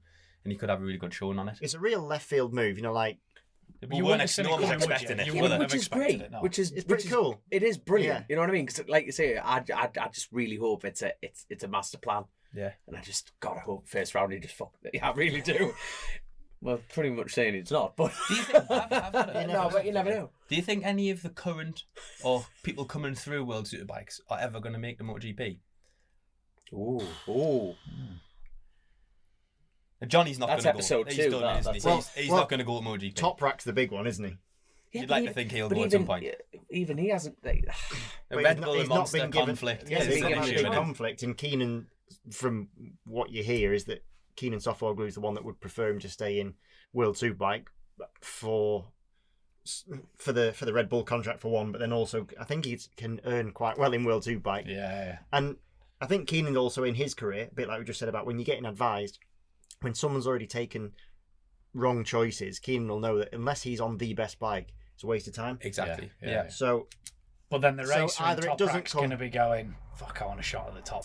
I want a shot at the top, boys. I think he'd win. I think he'd be a top 3 man. I mean, if Toprak had won the World Superbike this year, I guess you get to the point where he must be going well, what now? But he sort of didn't win it this year. Well, not he sort of didn't. He didn't win it this year. No. But although he was dominant in lots of ways, he didn't win it, did he? Yeah. Yes. I know what you mean. So it's not like he's you should all argue that Bautista should go before Toprak, but it's not that case because Bautista's been been there, done it. He's a lot older, you know, like. And I think it doesn't really matter if you're a competitive racer. It doesn't matter the paycheck that's there. Sometimes you just know, like we said with Chrissy, you know, and his achievements, he should have been yipping it up at what he achieved with what he got. But the racer in you, it's never good enough. It's never ever good enough. It doesn't matter how you win a world championship. Well, you know the biggest problem. Yeah, you've got to win another one. Well, like you look at Johnny, it's the same thing in the World Superbikes. I don't care what you say. Those boys are going.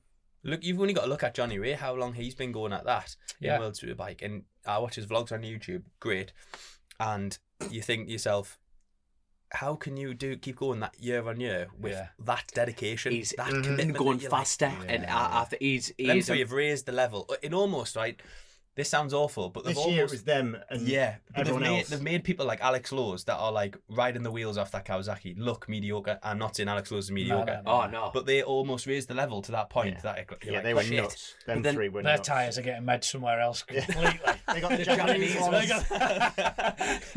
but like you say, John, like the ambassador role that he plays doing that solely, you know what I mean? Age is just a number, and he's not even old, if you know what I mean. But the fact that he's raising the game every time, the dedication, the grunt, and the drive. I think the bloke's mega, and I think he is like as an ambassador for the sport, for young lads wanting to get into it. He's a clean cut gentleman, isn't he? But just like you say, so fucking devoted to what he's doing. He is, and come all the way from 125s. BSB. I thought you were about to say Northern Ireland there. It's not that far. Yeah, we know that. He's come all the way from Northern Ireland. No, like, he's one of those lads that's gone all the way through from like where most of us start, right? Yeah. And he's gone all the way at the top, and he's still there. And you think, I would have liked to have seen him get an opportunity in a proper decent run in MotoGP. Yeah, because I think that there was. But there's a bit of Casey Stoner locked away in there somewhere. Do you know that? Yeah, possibly. I don't know why. I just Have you seen the interview he does when he talks about what he hated about MotoGP? Basically, just thinks it's dangerous because the tyres. Who's that? Sorry, Johnny Ray. Right. He's basically just like, why is there so many crashes in MotoGP down the tyres? Jonathan. What did I say? Johnny. Oh, Jonathan. Ray, you know. Jonathan Ray. Like, there's. I was just getting a fucking school teacher lesson off him about some bollocks. He was saying come back for the Burton thing, by the way. There. No, I've thought of that one. Jack Burnicle told me that he'd had a conversation with Jonathan and Johnny. And he said, is his name dropping here? Is it Jonathan or is it Johnny? And he'd said, my dad was John, my granddad was John, my dad was Johnny, and I'm Jonathan. There we are. Jonathan I think his YouTube channel does say Jonathan. Does it? Possibly. Just to put you back anyway, in the place. That interview is really interesting. You should watch it. It's really. I just thought it's like a really interesting point around the level of the bikes and the tyres in MotoGP. That almost he did do a wild card, didn't he, at one point? And he's saying like, oh, you need like 2 bar more brake pressure and like 6 degrees more lean angle. It's the opposite of everything you've ever learned. And he's just saying that he thinks that's why there's so many crashes in MotoGP and stuff. Just really interesting. He's a really interesting character, Johnny, actually, because he's quite risk averse in all the decisions he makes in terms of where he's been riding. He's quite risk averse, like you just said, like the danger involved and certain things like that. So the success that he's had in a high risk sport, yeah. You know, like I bet he has vanilla ice cream and magnolia on his walls, doesn't he? You know, like he's quite a plain character. I'm trying to remember his wall colour now. Yeah. He's not turning up with dreadlocks and mad dyed beard. No, exactly. Compass tattoos on his neck. It's What are you talking about? No, he's an interesting that's character what I mean to by have had the success that he's had. He's a really interesting character. He's a clean cut, straight. Vanilla eating, magnolia painting. Okay. So next question. Who's been the biggest shock ride for you in Max British? Cook. Max Cook. Yeah, right. Good one. He has been outstanding. What about Tim Neve? That's the dream ride. He had a huge incident, smashed his pelvis to bits. Stock 1000. He was running away with Stock 1000. That video is on YouTube, isn't it? By the way, it keeps getting dropped off and on sometimes. But my God, that was massive. That was. It was some kind of front brake lock, wasn't it? I thought the handlebar snapped. No. That's what it was. That was it. The clip on the handlebar. Did it not jam though? Well, it probably did. It probably jammed in. If you're breaking into that hairpin and the handlebar snaps, the front brake's going on. But he basically did a front flip, didn't he? but the bike just went up. He skidded. Where did the bike land? Perfectly on him. I mean, just sweet on the money. Yeah. But to go from that, like, then there's a superbike ride. Even, I can't remember, I think it was in Fastbike. It was in an interview anyway. He's like, when he signed the contract to ride for the stock files, he said, well, if I do a good job, I might get a superbike ride. And even his own quotation was, didn't really think it would happen. That's typical Tim Neve, though. You know what I mean? And probably just accelerated based on the fact that some doers have gone out of the championship and there's some seats available, and he's probably accelerated his opportunity to get there a year maybe. That's it. So why Max Cook then? No, for you. You know what I mean? Mean it in a probably not the way people are thinking. I'm absolutely not disregarding him in any way. No, he could pedal a bike. But I just think they all can. He wouldn't have been my choice if I was that team. I know that he's had personal backing from that team, and I hope that he has a fantastic season. I'm sure he will. He's obviously very talented. That crew are good as well, and I don't know. No. At the end of the day, that's what this is about. Shock changes. Would a year in Supersport not have benefited him more? I know Vickers has done it and gone straight in a superbike, and you have to take the opportunity when it comes. And if we were him, we'd be doing the same thing. Oh God, 100%. But I don't know. I was just shocked to hear that, and then you think, well, actually, who else would he put on it?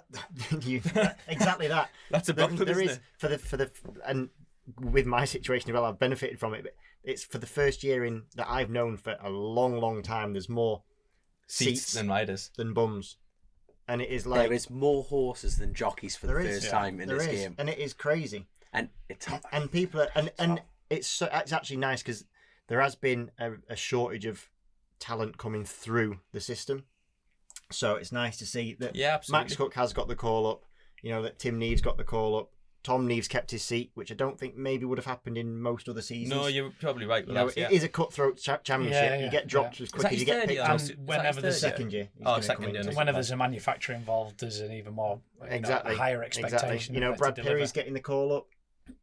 Jack Kennedy's going to step back up. He's not a new rider, but like another rad to come back up. There's so much more movement, and yes, it's good because it's one day I'm going to be one of them fodders that's going to get like wiped out, and these kids are going to come through, and I'm going to be like fucking kids. But until that happens, it's nice that some more talent's coming through. Yeah, you're knocking the kids off, good lads. But even when you look at like even last year's grid, so Kyle, Brad, Taz, Rory. Those lads were all doing 125s in 2011. Yeah, that whole grid's moved up through the years, and it's been a bit of that for a while. Look at how many lads were doing it. Brooks, and this is the other sort of thing that we in Britain that we do a bit weird. So like, we think of Rory as like obviously Rory's gone to Moto2, great, brilliant. That's brilliant. We need people up there. And again we're going to cheer for Rory because British. Yeah, 100%. 100%. Hope he does a fantastic job. Hope he gets given the opportunity to keep progressing because Moto2 is hard to learn those bikes. Probably the most closest championship I'd say that there is in the world. Yeah, in the world. Yeah. Nothing in them. Savage riders. Exactly. Pace is unreal. The only thing he's going to struggle with is sunlight. That's being a Scottish lad. He's not going to adapt well to the heat. That's my only worry for him. I don't know. We're talking 5 here. His previous experience of going abroad. Everyone forgets about his pedigree. Actually, Red Bull rookies. He was sort of destined for Grand Prix a while ago and just never made it. So exactly, this is it. So in Spain or Italy, if you're not 14 and already a champion or something, you're almost kicked to the sidelines. You're too old. You're past it. We're like kicking out lads that are 24, 25, 26 and being like, it's the young guns coming through. Yeah. And you're like, shy. It's different. It's very different in this country. Yeah. The feeder is actually quite...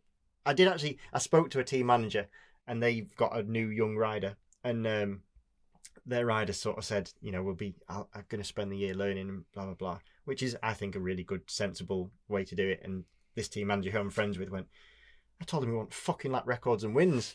I bet you I could guess who that is. I won't say it, but I bet you I could guess who that is. And it's interesting. Neither of them are wrong, I don't think. I appreciate that the rider wants to learn this to progress, but you do only have so long, and the team can't appease sponsors with let's just take it step by step and progress. Not when Taz was Brad Rain before Taz. He wasn't he? Or was Taz riding first in Superbike? I can't remember. But Taz was on the rostrum in his first year Superbike. Yeah. But he's been there for 4 years or 5 years in the same team. In the same thing. And then think of Taz as a young... What's it? Yeah. But he's got some time on one. Then same as Brad. Brad's been there since, 18, yeah.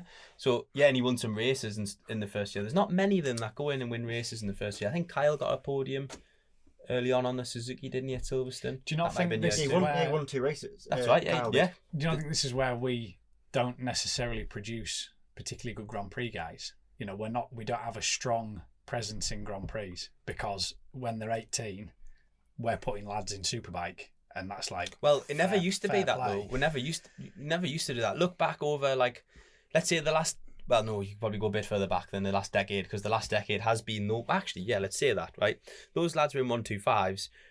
Kyle Ryde was like, when we were racing against him at the time, and you think, fuck, he's off. He's going to GP. He was going to be the next one to go to GP, and he nearly got there. Red Bull rookies, World Supersport. Jonathan Ray was helping him. And it didn't work for him for whatever reason. Really sad. And he's come back and then gone back through the Superbike route. Same with Taz. Taz went up through there, went to Red Bull rookies, never got into the Grand Prix bit, and then has come back. Do you think our tracks have something to play with that? I just think it's hard to get over to. Like, it's expensive to go racing in the UK. Never mind going to Spain to do it. I've got a theory on it. Go on. I think in the UK we don't ride race-derived bikes from an early age. That's what I mean. It's a production class. So from a young age, it's really hard to ride on tarmac. So most racers in the UK come from really good point there. From dirt backgrounds, which is a more loose riding style, more or less. And then we jump on production-based bikes, super sport, super bikes, on softer tyres, on bikes that move around more, on twisty. Undulating circuits. Yeah, whereas nothing in like what they've got in Spain, Italy, Japan, the kids go straight from school onto a mini bike track, and they're on a stiff bike from day dot. Yeah, and then they go Moto 3, Moto 2, and then their local track's Magello and progress. So that's you're right. That's my theory on it as to why we produce such great production-based races. Yeah. And we've had great production-based races that have made the move, Toseland or Hodgson or. Not necessarily then done a fantastic job. You know, they've done well, but not. Yeah. Do you know what I mean? Definitely. Whereas actually, the question mark is if you put if you put a MotoGP rider on a superbike, would they beat Johnny Ray? Which is actually a question that Chrissy posed to me one time because I thought that was amazing. That was amazing. Because the question is always the other way around. The other way around. Would Johnny beat or would Toprak beat? Yeah. You know, whoever you choose, would they beat them on a MotoGP bike? Well, flip it. 180 degrees. Well, would Quartararo I think beat Johnny Way? I think it would be. Do you know what I mean? Beat Toprak. Yeah. And that Chrissy posed that question to me, and I was like, fucking done me, there you. What's your answer? What do you think? He's still trying to figure it out. The answer. I think there's a bit of like proof. 6 months ago. It was a long. Yeah, There's a bit of proof in that when Rossi broke his leg and he went and rode the World Superbike. Yeah, true. And he was quick. But he's Rossi. Simoncelli rode one as well, didn't he? Yeah, but he didn't win. No, he didn't win. He rode one. But then he didn't win MotoGP races. And then you look at like Bradley Smith, got on a 125, did his 125 thing. He never really spent any time on production bikes, did he? Or in England, outside of 125. He went through straight into Spain and then went the Spanish route. So did Danny. So did Scott. And that's how they all end up in the Grand Prix. So that's what I mean by over here. We almost. So I'm right. Yeah, but I agree. Basically, yeah. Because it's exactly that point that over here in the UK we haven't got the right infrastructure to, maybe not right at the beginning, because I think Bradley started schoolboy motocross, but it's that first stage into big bikes. Yeah. So now we've got Moto 3, that's fine. Yeah. But the only step after that, because the super sport class over here, Yeah. So they have got Moto 2 over here, but it's that's going to be done now we've because got a class within a class, haven't we? And it is going to get almost with the new rules now of super sport. The production bikes are going to become the more interesting of the two options. So they haven't got, the riders over here haven't got that pathway for them to in prototype bikes. Yeah, which is what. But look at all the lads that have ended up in the Premier class of MotoGP from a British perspective have all come through production bikes. But none of them have been excelled. Yes, Crutchlow is arguably pretty good. Yeah. None of them have been world champions, but he's the one that's the only one. That's the thing, is what you count as being good, you know. There's always an exception. If I got to MotoGP, I think we'd all be like peeking at live. Yeah, absolutely. Well, it doesn't matter. The ones that made it all came through that route. Whether they got on to win anything or not is a But the different question thing. mark is if Cal had come through the other route and had all his life on it. Well, unquestionably would have on a probably had a better prototype career. bike. Oh, yeah. Possibly would have, yeah. Yeah. Yeah, I get what you're saying. And it'd be interesting to see where. Sorry, Dom. It keeps doing that.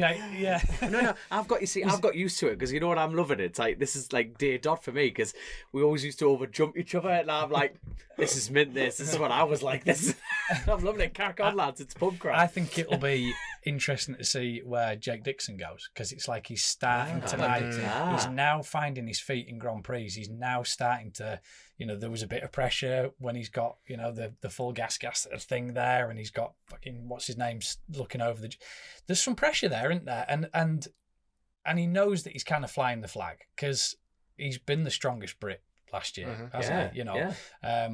Not discounting what Sam's done, but you forget how young Jake Dixon is, Yeah. I always thought he was much older, but he's quite 26, young.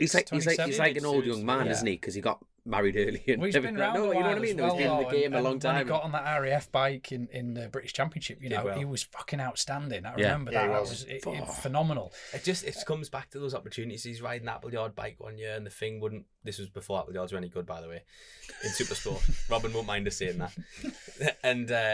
And then he rode that for a year, and then he ended up on the Smith's bike, and then it was like, boom. So he's on a proper bike now, done it, and then he just went from there, really. And it's just getting that break, isn't it? And I hope for Jake that he's had that little glimpse into the MotoGP when he got to do the standing rides. I think he'll be the next one, won't he? Do you know what? Yes. He's getting primed up from it. Yeah, definitely. We can't be all like,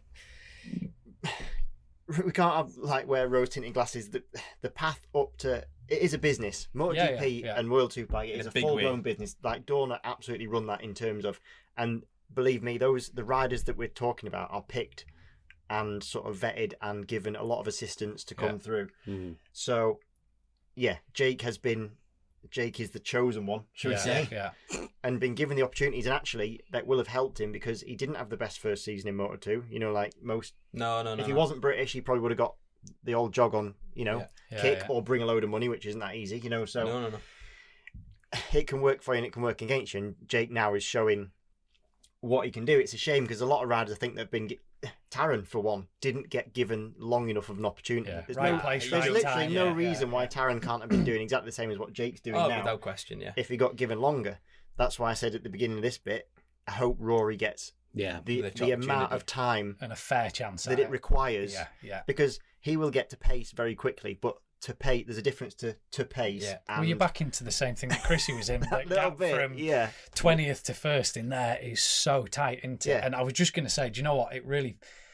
I'm not big into social media, and I'm even less into putting comments onto stuff. But fucking keyboard warriors, get back in your box and fuck off. Because when I read some of the shit that people were slagging Jake about, when he got his opportunity, and I did get involved in a comment, and I just said, you want to get back in your box and fuck off. And that's what I wrote to him. And this guy said, this is Facebook. This is where we're allowed to discuss things. You're not discussing. You're slagging. You don't know what you're talking about. You're being a cunt.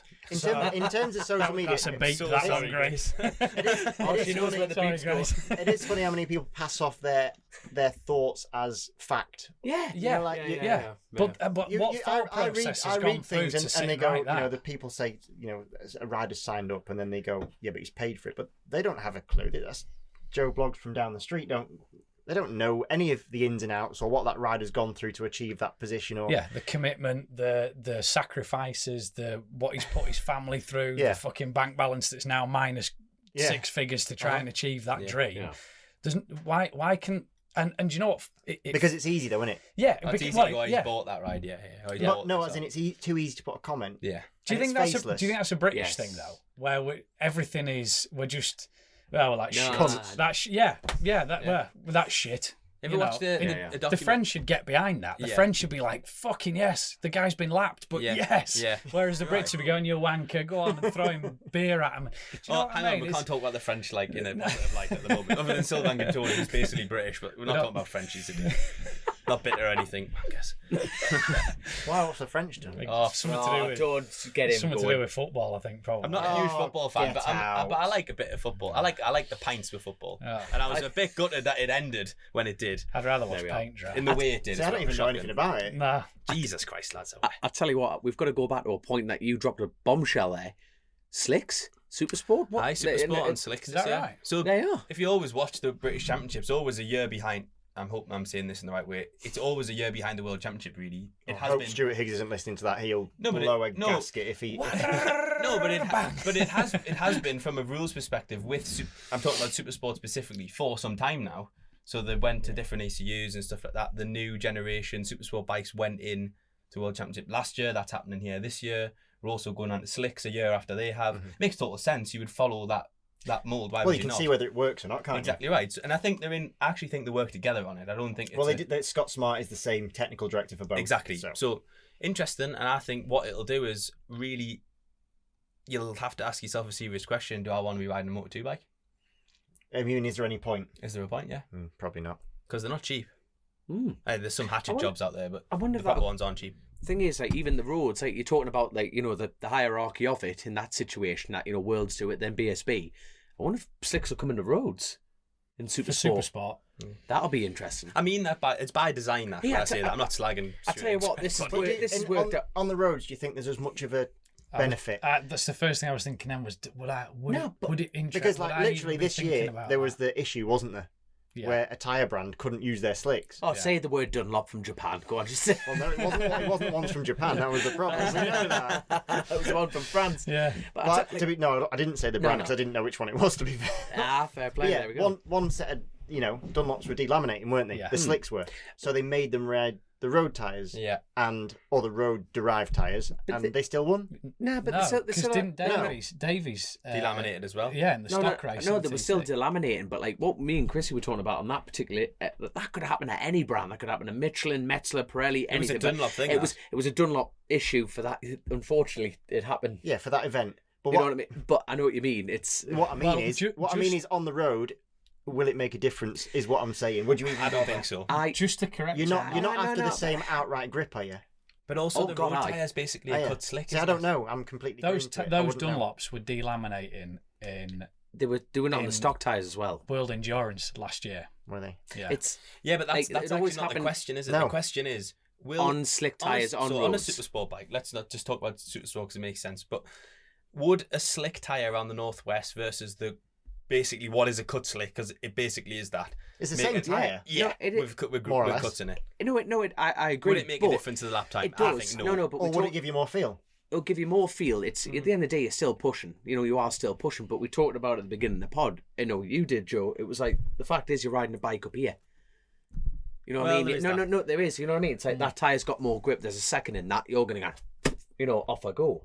You know what I mean? The tire moves around a lot less. Bear in mind, we're holding speeds for a fair bit longer on roads. You know what I mean? Like Northwest, you're 200 mile an hour, but you're hitting braking markers at like 300 yards, and you're like, Maybe on a super. I agree on a I super can- bike, but on a super sport, I don't know if it's. I'd rather ride the road tire. Yeah, I No, don't know but that no, a super. I don't know that a it's- slick on a super sport bike on the road would be a huge advantage myself. I tell you what, I'm getting. I've been practicing this radio crack, right? Because this brings up to the next point. And bring him. The Ulster Grand Prix is making a return now. The slick tire would work around there Because it's You more of a race it. scratchy More of a type. scratch, yeah, short circuit. So this It's is just kind of grip, part grip, of the. grip. This is part of the reason I was asking the question, because I don't ride the roads. I'm in awe of you guys that do, but like, it's a different sort of circuit. You're not scratching for the grip. No. You've not got full lean, and you're not.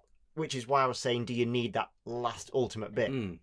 And that's why on a super bike or 1,000, I think there is a benefit from how hard you're driving and everything else. But on a super sport bike, I don't know. Because you also see, like, on the road, like around the Isle of Man, most. Correct me if I'm wrong, but most riders would prefer to ride a stocker around the TT than a super bike because With it's West- more confidence inspiring, and Yeah. it's less of a harsh ride. Is my take from it. You don't want to use There's the not- word easier, do you? But No. Yeah, not It's gotta be easier, a but bit easier, it's innit? more. You ride the bike from feel, and if you've got a bike that isn't giving you the right feedback, i.e., your bike that's too stiff for its. I think the thing with the TT is that with the super bikes are stiff and they're hard. Mm-hmm. And there's only probably 5 riders that I think that will absolutely utilise a superbike to the. And even them, that is 100% fair. That is 100% fair. But if you ask that question now in front of Hickman, Dean Harrison, and them lads, if they would want to run a slick or a road tyre, they would go slick. Yeah, 100%. 100%. So that's in turn the answer to that question. Yeah. You know what I mean? It's like, well, actually, that wasn't actually the question. The question was, do you think it'll benefit? Do you think it'll make the last time any different? I think it will. I think you put Michael Dunlop, Dean Harrison on them, like Lee Johnson's. I don't know. I mean, at the end of the day, it's kind of irrelevant because everyone's going to be on the same anyway. Yeah, so it doesn't matter. All it does is it changes the stepping stone. So actually, it changes the stepping stone from super sport to superbike because they've already ridden slicks. Yeah. So it doesn't change how the racing's going to work because everyone's riding the same. So hopefully they do adopt it because it makes sense to follow the British Championship for road racing. I don't see why you wouldn't. I think, like, you know, when you're going back to the question of the Isle of Man, like on a super sport, I think I'd rather go on a tread solely because like Isle of Man in particular. 37-mile long lap. Yeah. You know what I mean? If it's cold, we've done it. You know what I mean? It's like it's pissing down and suddenly dry. And you're like damp under the trees. It's shitty. It's greasy. That's it. Maybe they'll just allow you to run a slick if you want to run one. And you know, I think the other thing for me having a cut in it is that first heat. Yeah, you when you kind of know that when you've got to get stuck in, you've just a little bit in your mind that it's kind of brought a little bit of temperature up rather than a hard slick that. But you see, this is a problem. That's a psychological game. I've done slick, you'd be thinking that. Nah, but the 7 times that we've had Christian Iddon on, he always melts me head every time we come on the show because I remember it was one of the first episodes and we were talking. I was like saying, the only lad who goes out on a damn track with slicks on, and you sat opposite and went, well, actually, it's the safest tyre, and I'm going, how on God's green earth is he going to walk? Talk his way out of that. But he is right. If you get the heat into the tyre, it's a bit bigger surface area, and even then, like a wet tyre's displace some water. I'm not telling you anything that you don't know, lads. But you've got to get stuck in straight away, haven't you? Yeah, as long as you're not displacing water, it's a safer tyre. It's the heat that you need. Yeah. And that tyre's creating and holding heat more. So it boils my head because I'm like looking at damp spots going, right, don't be a fanny and just keep the heat in. But do you know what that is, Dom? It's when you've been riding bikes for 48 years. It's easy. You learn these things. You learn these things. Everybody around him is retired. They've all he's no fella now. Oh my God. He's had the same date of birth on his the same age on his licence for the last 6 years. Have a word, man. Have a word. Going backwards, like Benjamin Button. I love it. Absolutely love it. But I tell you, so we've gone from that, the changing rules. Like, and speaking of the French yet again, like a lad called Pierre's riding for Peter Hickman in the Northwest on the 765 and the TD. But last year at the Northwest, like Hickman was like very upset and very openly upset about because they wouldn't let the 765 British Supersport rules into the Northwest. But they've obviously done that. That annoys me as a road race man. How you tend to find in British, the rules just get released and everyone goes, that's the data, that's the lines, and same worlds and everything on that regard. But in theory, the Northwest have not released any regulations. We're in as you're listening to this, it's January. People are we're getting new bikes, so we're not. Is that bike eligible for the Northwest? Is it not? But yet Peter Hickman's going, I'm putting my new signed French rider on a 765. Thinking, well, has that been confirmed or not? No, has it been confirmed? But people are going to spend and you think maybe he's chatting to them though, like because they don't when they release the BSB rules, they don't ring everybody up. They don't even tell you. They just release a new rule book. You've got to read it. Oh no! But in the same breath though, but it's like, but you won't find. Like, when the 636 coming in the Supersport, you wouldn't find a team like Dave Tyson's team going, no, we've got this for next year. Oh, wait a minute, hold on, what's going on here? You know what my point is? It's the back end of the year. It's like, are they allowing these bikes in or not? Because at the moment, you can't have a 636 at the Northwest. Someone at the level of Hickey, though, has probably done his own work and he's gone, do you know what, I've got all these guys backing this, that and the other, and I'm going to need to, before I make a complete cock of myself in and out. You're right, didn't happen this year, did it? That was the problem. No, but I'm not slagging Hickman off at all, but what annoys me is that it's like, we'll ask them first. Who's got the money? We'll ask, what do you want to do, lads? What's kind of strange, hold on, it's your event. The roads tends to be the more open in terms of rules anyway, normally. Massively. Yeah. If anything, they tend to be more free and open to letting other bikes in that might not be fully eligible. So but it's kind of the wrong way for them to dismiss especially a bike. Especially the TT and the senior, you can ride what you want. GP bike if you want, by the sounds of it. But like I could rant on about road racing rules. So it's like the 700 thing, but you see, TT staying 650. But then there's that many rumours flying around the place that they're going to put the Northwest back to a 650 race, but people have already spent the money on 700s, and you're like, well, I'm not going to. So have you got your plans finalised? Well, I'm always open for offers. I'm available. He doesn't blow his own trumpet enough. That's his problem. Steady on. I had a couple of ribs removed for a reason. Yeah, he literally. We had this nights. conversation so many times, and you're like, "Well, have you spoke to them about that? Or have you done this?" And he's like, "No." No, but I had a teammate like that once. You know, like literally. Who'd had I am here, Christian. Don't it's just I am in the room. Similar, and I'm not gonna blow your trumpet for you, but it's very rare. Cut film. Interlude. How long do we need? Not long. You could be the pretty one now. It's you shorter could be than Ryan's crash reel. You can be pretty and fast. No, so this teammate hadn't had the best of years, and he was like, "Yeah, well, no one's like speaking to me." And I was like, "Well, have you been up and down the garages?" No. Well, it's not gonna happen. That's not. I'm not being horrible, but I want to slap you sometimes and be like, I can tell you one thing. Except for when Birdie came on, you did ask him about 37 times. I did. For a ride. Can I ride? Sponsor. I'll ride for you. He didn't say no for 31. No. His eyes did. 100%. 100%. Rightly so. See, I only listened to it, so I didn't get the vibe. Oh no, the vibe was fuck off, Dominic. 100%. Yeah. I think everyone picked up on that one. So there you go. Simple as that. It is a good. We move on. We live and learn. It is a good point though, because look at the level of the riders that are in road racing. You finished top 10 in every class that you rode in. Yeah, and would have been top 10 in the senior if you hadn't have fell off like a Wally. That was definitely my fault. That one. It was. At least you honest. No, mate. I can talk about that. You know what? That was 100% my own fault. Yes, it was wind. The wind picked up the front, pushed me wide, but I was the one on the throttle. Yeah. I didn't. No. You know what I mean? The wind didn't fold the front. It just went whoop. I went. I can still make that. Yeah, the sensible thing to do would have just been to back it off. No, you know what I mean? Back it off, give myself a bit more room. And I went, no, it was my, you know what I mean? I just went, I'll fit. And my arm just glanced and went, hospital. You know? But you're lucky to get away with that. Yeah, I'm fully aware of that. You know, my first night of practice at the Manx Grand Prix was on a 252 stroke. I did not roll. I was like that. I'm fitting. Straight. It wasn't like we've been talking over like dinner. How posh are we? Fronts just going.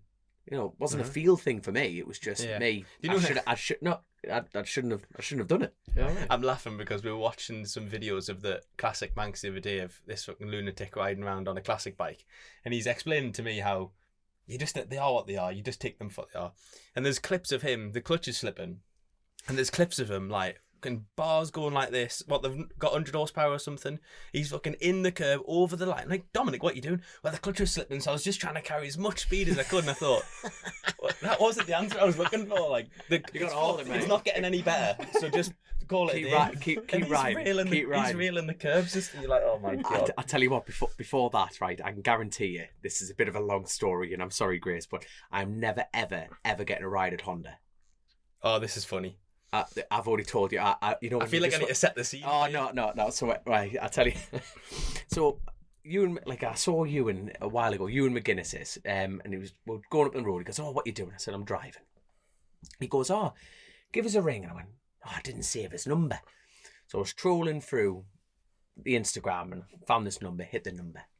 Didn't pick up first time. Second time, and I screamed down the phone, "All right, Shaggy!"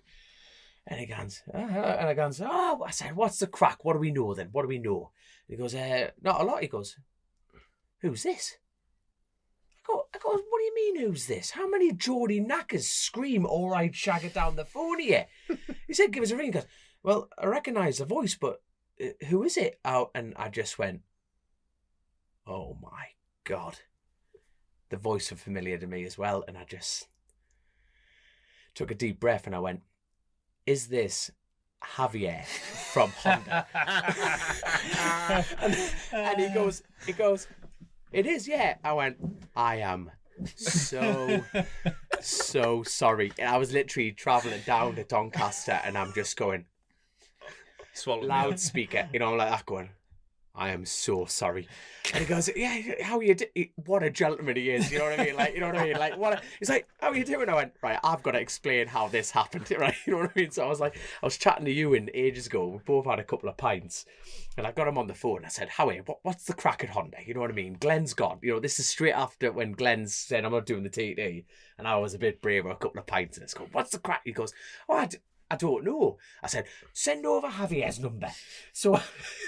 Oh, see, that's what you scrolled to. That's what I scrolled to, because obviously I'm going down the road and I had a few pints of this and I didn't. Not when he was driving. Like, you know what I mean? And I'm going like, Akroyd. And I just hung up the phone and I just like, I am never ever.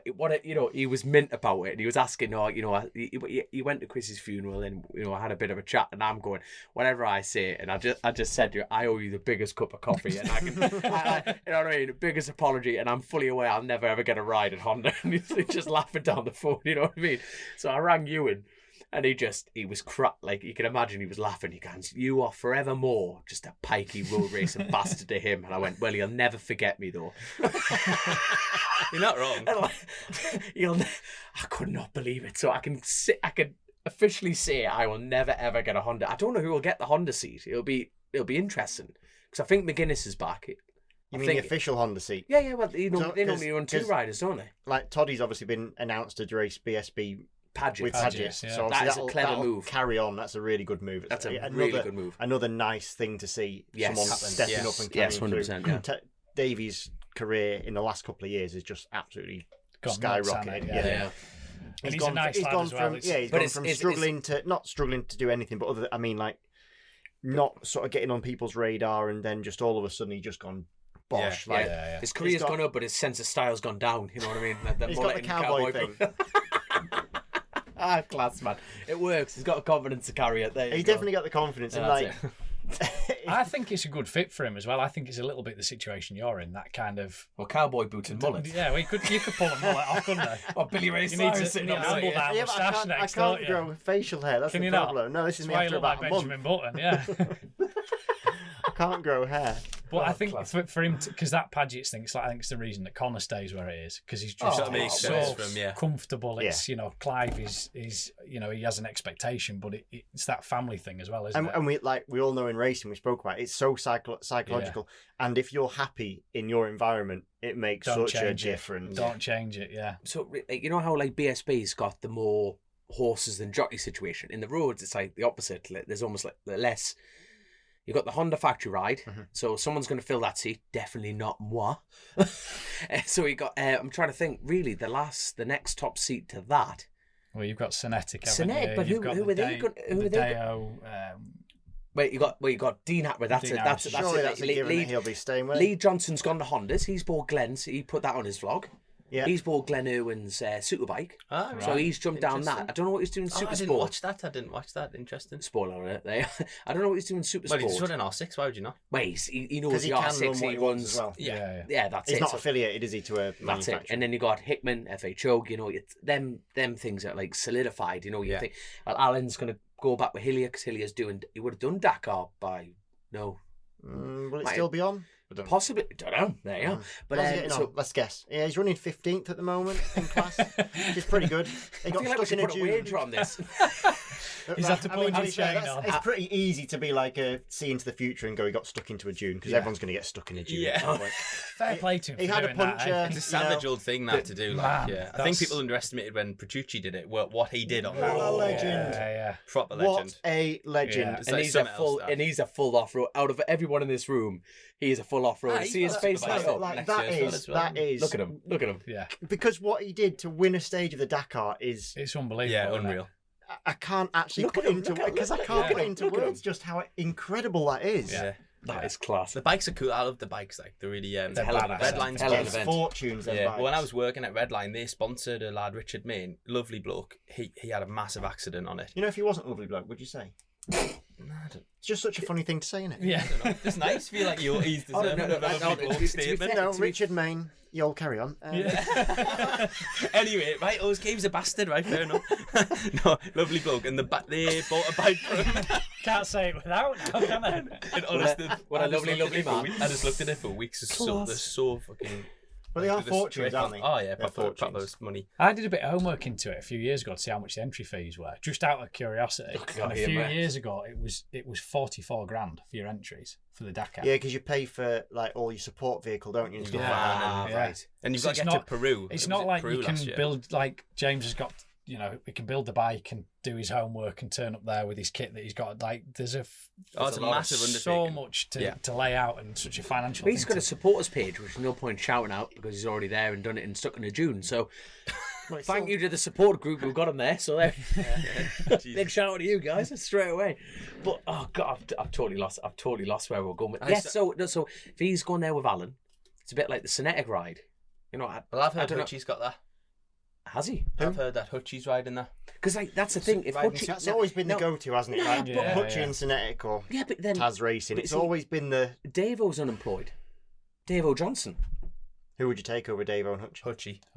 I like Davo. Nah, but I'd rather have a pint with Davo than Hutchie, but I don't know. Actually, I've seen Hutchie on. Hutchie's pretty good fun. I was going to say I have seen from a distance. I've seen that. I don't know.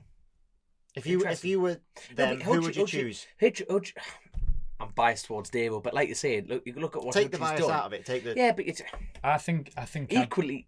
I'd probably be going. I would probably. Davo. I love Davo, but I would probably choose Hutchie. Yeah, that's nothing against Davo, but you would have Hutchie.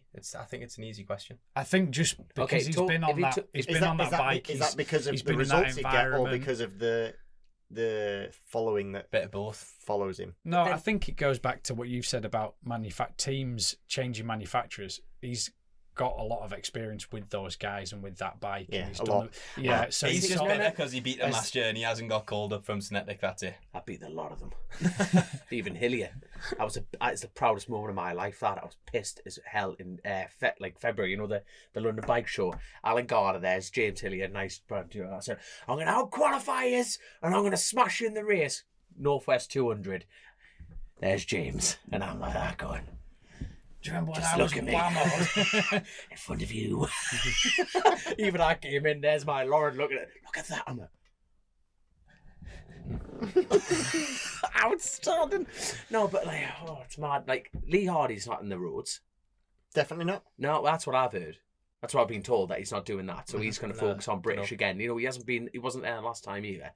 So as far as top rides are concerned, it's it's a lot for another team to put together, isn't it? But a lot of teams used to run 2 rides, but then the money element, it's you can talk around this for several days. But I'd heard Hutchie on that and doing the first 3 rounds of BSB on the superbike and riding the superstock bike in BSB all year.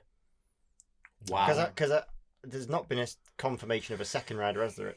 No. Cinetic. Some speculation. In BSB, and there is speculation that actually there might not be, but there's also speculation that there might be one in. He might have been announced by now. Oh, I tell you what, that was another. I'm forgetting this is technically January, isn't it? Yeah. That was another polite note. You're having a go at me saying I'm not asking and put my name out there. I do a lot of that. It was for you, Dominic. Not against you. But I do that, because I went up the TAS lads a minute. We raced them for years. You know what I mean? Absolutely solid. Like rang them up. Because me and my mate bought the bike to go over to Ireland and stuff like that. And get yourself over on the dyno, and they help me rebuild it and everything like that. And Philip Neal comes in and he's a proper gent.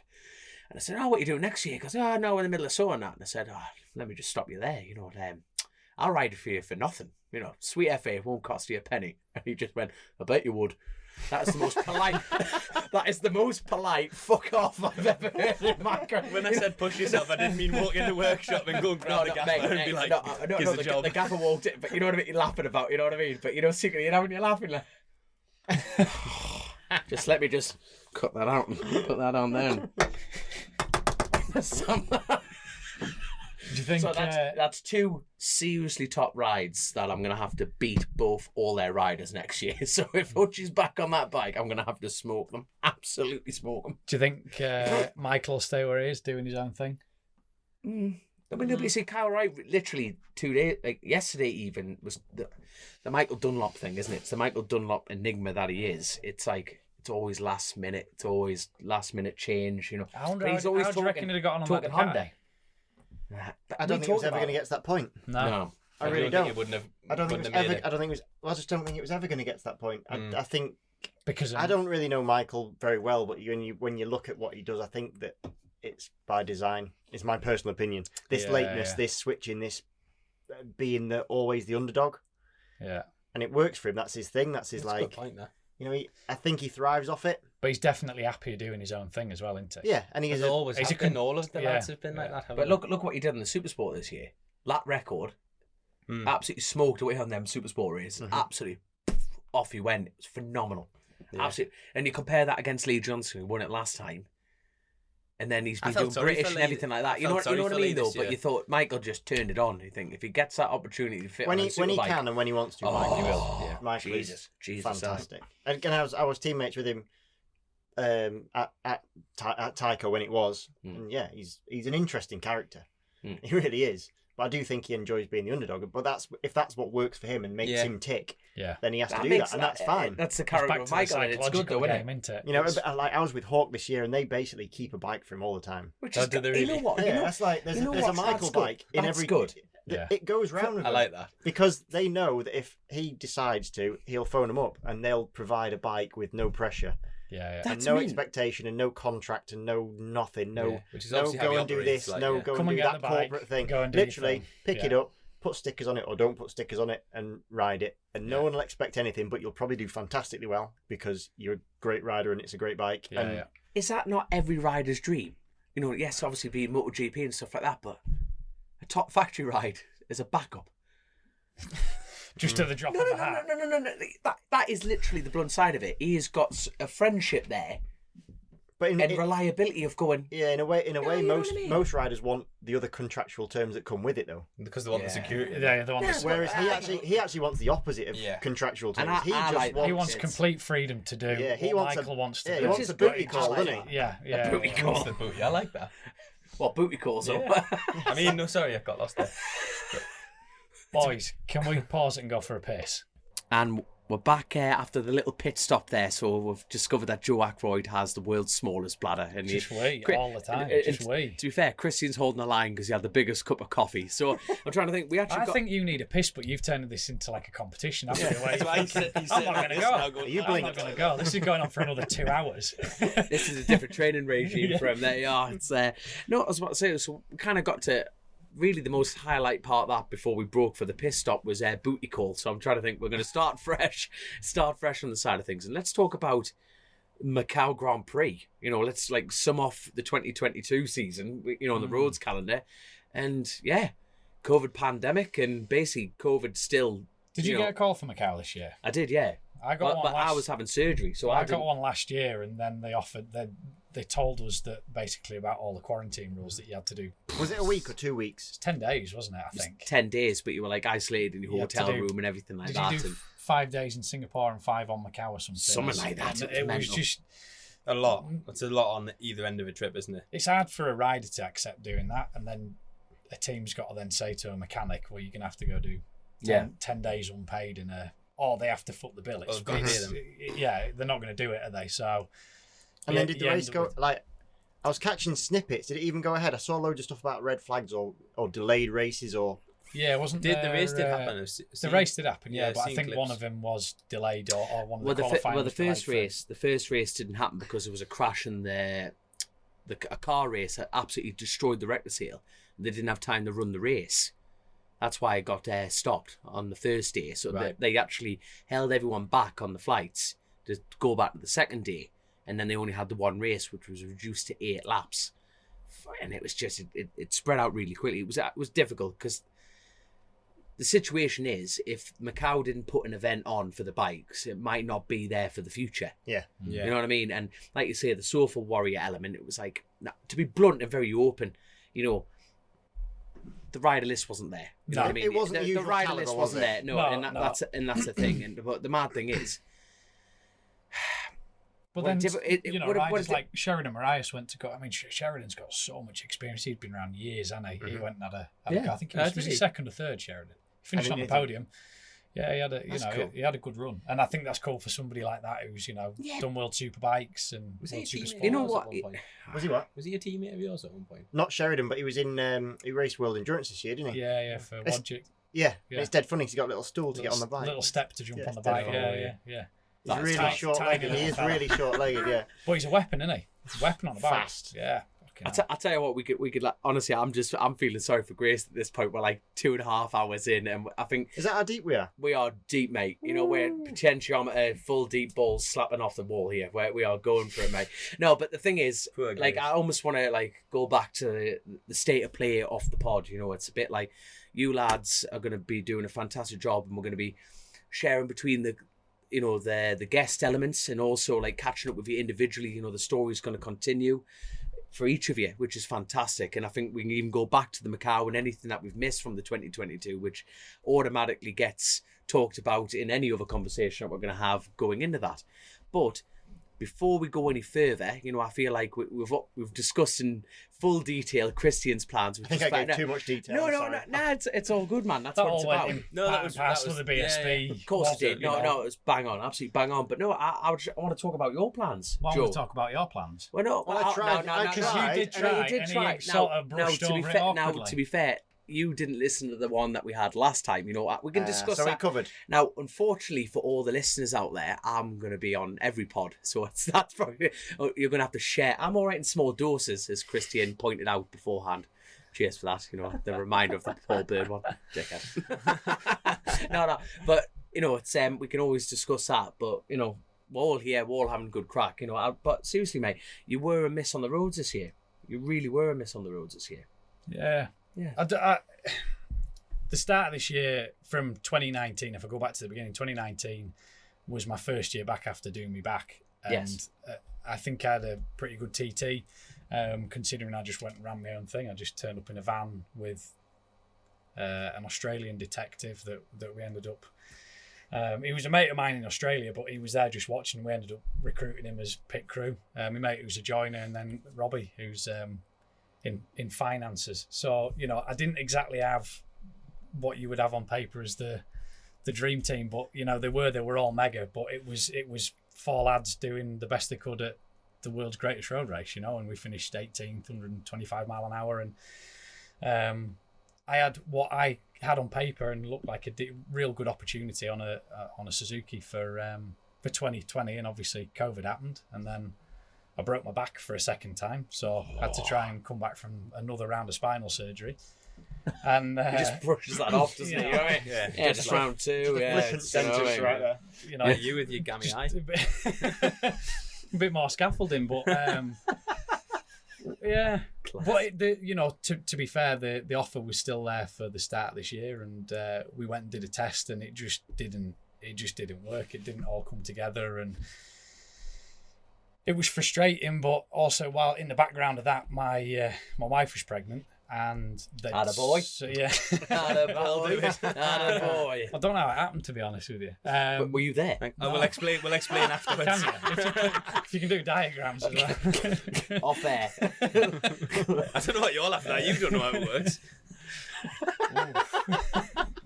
Fucking dress a guy up in a gilet and he thinks he's fucking all right. You know what I mean? Fuck it, I've heard it now. Like, yeah. Where was that? Oh, a pregnant missus, yeah. Yeah, so the missus was pregnant, and to be honest with you, they'd told us she was due in June, and they told us in February that there was a good chance she was going to be very premature. So it was going to be an incubator job, fed through a tube and all of that. So it was scans on a weekly basis, and the test was a fucking disaster. And I don't know, your instinct's an amazing thing, isn't it? You know, if you can be in a bar, can't you? And you can tell when it's going to kick off before it's kicked off. That's your instinct, isn't it? And I sort of came away from that test in Almeria and just thought, this isn't going to work. There's something that's not right here. And to be honest with you, your family has to come first. You've had a chimp now, haven't you? Yep. You know, and it doesn't. A chimp. It's funny it's because good, it is good, that, isn't it? You don't. This is my second, and when they're a baby, they're kind of shit. They don't really give you a lot back that you. Mm-hmm. But then when they're 4 or 5 and they're coming out with things, your kids do change you as a person, but not necessarily for the bad. But I just think your priorities and what you what your value changes.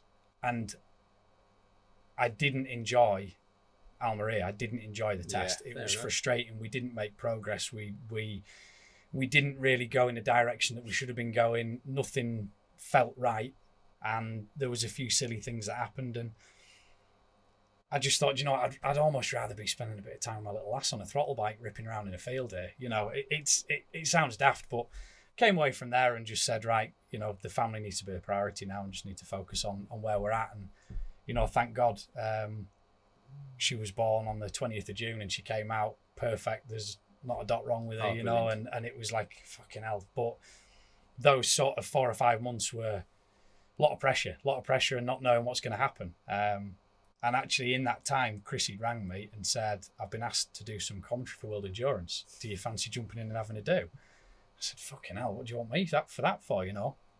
And he said, well, you've been there, you've done it. I think you'd be a good fit. Do you want to come and do it? So I was lucky enough to spend time with Chrissy doing that as well, which was amazing to do. We commentated on the 24 hours of Spa, Suzuka 8 hour, and then the Bol d'Or. So I know Chrissy was talking to you, wasn't he? Mm-hmm. I was giving the inside line. Yeah.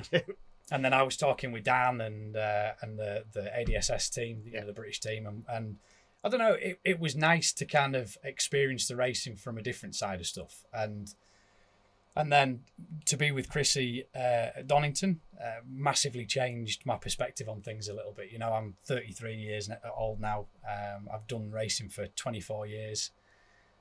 Arguably, I shouldn't be walking. I'm in constant pain with my back. I'm 76 weeks overdue. I'll be even more now because it's the 1st of January. I'll be 70. I'll be probably 80 weeks overdue surgery again on my spine to have the metalwork removed. I saw my surgeon and he said to me, I said, I'm in constant pain. And I said, it's getting worse. What do you think? Oh, it's probably just the screws are coming loose. Fuck it. So grab a Phillips. Yeah, you know, you just sit there and think, oh God, how long am I going to get away with this? And yeah. So for me, I'm done with the roads. This is my, you know, take it as what you want, an official announcement that I won't be going back to the roads. I just think Steve Mercer's somebody that always sits in my head, you know, what that bloke's going through and gone through, and you know, a situation with family and what a hard bastard, you know. But, and I just think, right, well, maybe you need to count your blessings here, and there's a bigger picture after racing. There's a lot of things that happen after racing, and just because you stop racing doesn't mean that you can't be involved in bikes. For me, World Endurance next year, if I could get myself back into World Endurance for next year, I would, 100%. There's three possible options for next year, which I'm talking to all of them, but do I think anything's going to happen? I've more chance of platting piss. But you know what? We'll remain positive. We'll remain. I'm realistic. I don't sit here thinking, oh well, I'm going to be the next fucking Gintoli in World Endurance. It's not going to happen. You know, realistically, do I think either any of those 3 options are going to come off? Nah, probably not. If they did, lovely. If they don't, then I feel incredibly blessed that I've been able to do what I can do. I've been able to experience the things, travel the world. It's, you know, I'm very, very grateful for that I'm not in a box.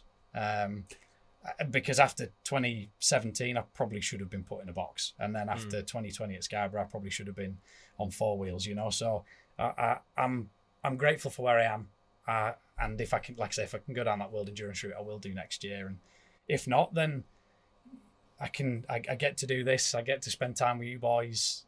I hope that the Eurosport thing will still be there for me for the commentary thing, because it is cool. It's still you can still be passionate about it without riding, you know. Yeah. And it's a real different feeling to sort of not have that pressure and the build up and the stress and the panicking. You can just turn up there and just talk bikes. And you can talk about it as someone who's been there, done it, smash yourself to pieces. It's really easy to talk about it when you're still passionate about it. Yes, so, that's sort of where I'm at. It's been hard to accept. Fucking hell, it's been hard to accept that it might be the end of me racing. You know, it's been a really hard thing to get my head around. But I think about people like Shaky who didn't get an option to sit and think about it. He would still have been on the grid. Yeah. And that option was taken away from him. I can sit and I'm pretty much at peace now that if nothing happens with World Endurance for next year, I'm all right with that. I'm okay with it, you know. I'll find my way to enjoy two wheels however I enjoy them. I have fallen out with bikes a bit this year, to be honest with you. I haven't watched a lot. I couldn't watch any of the TT because it's like watching your missus get ridden, isn't it? You know, you just wouldn't want to fucking watch it, would you? It's like... Well, some people do like that. Is that an admission of guilt there, Josh? What's the matter with that? He got a bigger wardrobe, didn't he? So he could sit in the wardrobe. No, I'm not coming out of the closet. That's not what I was saying. Oh, there's another admission of guilt. But yeah, it's class. It's been hard to sort of watch it all happening, and the World Endurance thing was hard to watch. You just think, fucking hell, I want to be there and doing it, but I'm all right with it now. I'm all right with it now. So we'll see what happens next year. Like I say, it's unlikely that I'll be on a bike because I just don't think it's such a hard paddock to get into. You know, you dipped your toe in it this year, and it's not an easy place to get into. It's a very French orientated paddock. Yeah. The money is still a factor. You know, even at a privateer level, 3 rounds is 35 grand. Are lads paying to ride them bikes, do you think? It's different because a lot of those teams will try and get funding through everybody. They're that religiously involved in it. They're so supportive of it that a lot of the French teams will get funding through the mechanics. The mechanics will say, do you know what? We want to be a part of this. So like people wanted to be part of Chris's journey with this year. It's exactly the same thing. Endurance is very passion orientated, isn't it? It's a very family. So they need lads to ride the bikes because they want to go racing. And so the mechanics will say, do you know what? We'll put in $2 grand, and the next guy says, I'll put in $2 grand. Oh, can I come and just I'll make the dinner. The tea, but I'll put $5 grand in. To be part of the experience. You're paying to be part of it. It's weird, isn't it? But it's and I think that's why I always liked it. It was almost like a TT kind of the grassroots the vibe of it, family, everyone supports. And do you think it's different though because it's not an individual racing? And do you know what? That was my biggest draw to it, was what you boys have is such a cutthroat thing. Yes, yes, you're friends with people, but but greatest BSB rider of all time. Yeah. But that's how you've got to think, isn't it? You've got to drive into that paddock thinking, fuck the lot of you, I'm better than all of you. Whereas the endurance thing is almost like, all right, you're a second slower, but it doesn't matter, mate, because actually, you know, over the next 24 hours and you're all pulled together, and I just think it's a completely different atmosphere. It's lovely. I think it's mega. Nice. It's and even as a fourth rider, you're still part of that journey. And you know, one of these options that I'm talking about is as a fourth rider, and I'd be more than happy to do it because with the guys that I know that I'd be a fourth rider with, it would still be nice to be part of that journey and support the lads. You know, that's like a turning up, waiting in case you need a job. Yeah, well, you still you have a session. So you still have to qualify. You still get your own session and stuff. You are kind of like the black sheep, aren't you, of the group because you. And it's an incredibly frustrating situation. Horrendous. Because you are there and you know that realistically you're probably not going to race. Yeah. Especially like in your team there, because your 3 teammates are the absolute creme de mon, aren't they? You know, they're fucking... Yeah. They're not going to do... like Del Boy French. They're not going to do dumb shit, are they? So you are there just to fucking... Duck à l'orange. Duck à l'orange. But yeah, you can still be part of that. And But it is like... The 120, I've only done 124-hour, which I've been part of the riding squad, and I'd not met the team until the whatever day you turn up, Wednesday or whatever it is. And honestly, by the end of the full weekend, to the end of the 24-hour race, one race, we were an absolute family. Bond's unreal, isn't it? It is unbelievable what you go through in 24 hours. It's horrendous, but amazing, and it is completely different. As I said, I think it's because it's a team event. Yeah. It's not you versus the world. It's such a... It's almost... Do you know what? You're fucked. Don't worry about it. We'll support you. Yeah. Do you know what I mean? Because when we did Estoril last year, Kurt Wigley'd hurt his back, so he was really struggling. And it was... Are they doing World Endurance? He was our teammate with me and John Railton last year. Oh, wow. Didn't know that. He'd hurt his back in qualifying. So when we start he hurt his back in his first stint, and he came in like early, and there's no resentment to the bloke. You're not thinking, yeah, fucking wanker, pull your weight. You know, it's 34 degrees and we've got 12 hours and you're around a real physical track. You know, there's the start. Have you done Estoril? Not endurance, but I've been riding around it. You've the start finish straight, which is nice and long, but the rest of it is a physical track. It's hard work. Yeah. But it's, you know, in no other environment in motorbike racing would you be saying to your teammate, don't worry about it, it's cool, we've got you. You know what I mean? Yeah. All right, and when you go out, just do 20 minutes. Mm-hmm. You know, I know we're going to suffer from a pit stop, but if you can do 20 minutes to give us a rest, just a little bit of a, you know, I just think it's ace. You know, and as much as the mechanics are involved in other racing, once the race starts, they're not involved. You know, like it's over to you three. Yeah. But they just keep up. But in that they've got the pit stops and they've got everything. They're still like everyone just ready. And they'll sit there for 24 hours. They'll catnap when they can. But it's mad. And that's then when you all want to be pulling through together. And actually, I didn't really realise that concept until I was the fourth rider this year or last year for that cert team. Like just how into it they are. Like they do not stop working. From the minute, it's not even from the minute the race starts because it goes on for so long. Like most races start at 1 o'clock or 3 o'clock. So actually, you've been up since 6 that morning. Yeah. So it's not 24 hours; it's 24 hours plus the bit before. And then they pack down afterwards and go on the piss. Yeah. So we've been up for like. He made the piss bit sound laboured, and you have to go on the piss. Don't worry, Christian saved all his tokens up for that one. Naked. Class, man, class. But I tell you what, though, I know it's taken a lot for you to actually, you know, say about the roads element. It's been such a part of your life, and you know, fair play for you for making the decision. But I really hope you get this world endurance. I tell you what, to go out and have a piss up and watch it as well. I hope there's some dodgy Frenchmen listening to this Chasin The Racin. I got Sacre Bleu. In a Geordie. Sounds like we could have a Chasin The Racin team here, and I'll definitely be the fourth rider in the team. I'm up for that. I think that's the biggest backwards compliment I've ever had. We could do the one at Teesside. What's them things you do at Teesside? Oh, we're not doing that, lads. Oh, free time. I did a 12-hour one of them at Rowra. It's just got carnage this year. That's the only race I did all year. I'm not interested in half a race. I want to do 24 hours. Oh, definitely. I tell you what, sniffing skid marks. We should get somebody to chuck us a bike, and us four will do it. We'll do Chasing the Racing team 24-hour. 100%. I tell you what, honestly. Oh, this has just been a thing.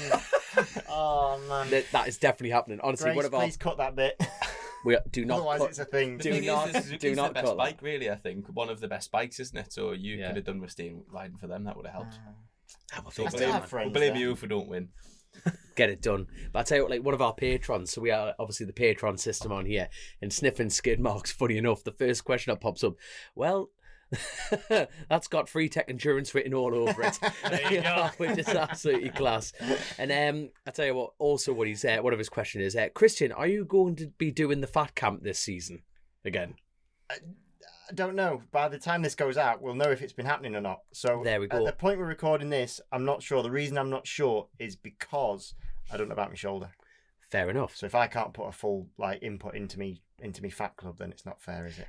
And see, that's good news for me, because the other side of that question was also, would you consider Dom's place paid for? No, I think you still owe me for something else as well, actually, now that's come up. A tenner, I think. A tenner for being outside bet somewhere.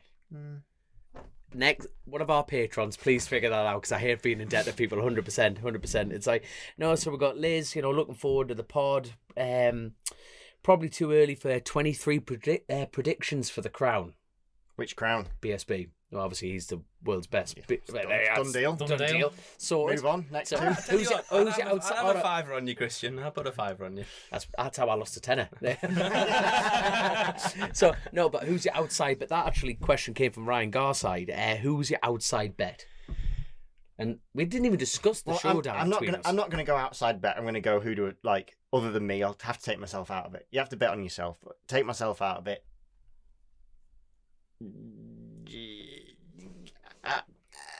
That's hard, isn't it? Yeah. Go on then. Someone get that's what I was going to say. But... Yeah, but you see, the showdown system, it's kind of... we need a different... So the showdown system's changed. Let's quickly cover this. Let's go for it. Go for it. Showdown system almost isn't a thing anymore. No. So basically what happens is, as the season goes on, the points that you get per race are going to get bigger and bigger. So the first 9 races of the championship, you get there's one table of points, Right. and it's the smallest amount. And then for rounds 9 and 10, the points increase. And for round 11, the final round, you get a lot more points. So there's a lot more points on the table. Right. So essentially, the championship are trying to reduce the number of points someone can accumulate to run away with it early in the season. Yeah. And give a big chunk of points available at the last round. To almost give somebody a chance. Yeah, so I can't remember exactly what it is, but I think it's like, so normally, the normal point system, at the beginning of the year, the points is 18 for a win. Yeah. Then in the start of the last 3 rounds, so rounds 9 and 10, it's back to normal points, which is 25 for a win. I think it's actually slightly, the gap's closer, isn't it, between second and first? Again to close it up. Which again, it's and good. then for the last round, I think it's like 40 points for a win or something like 35 that. or something like that. So essentially there's like 35 times 3 available for the last round. Yeah. Which is much more than 75. I knew I've that. just had to work I was that just out letting then. people do it.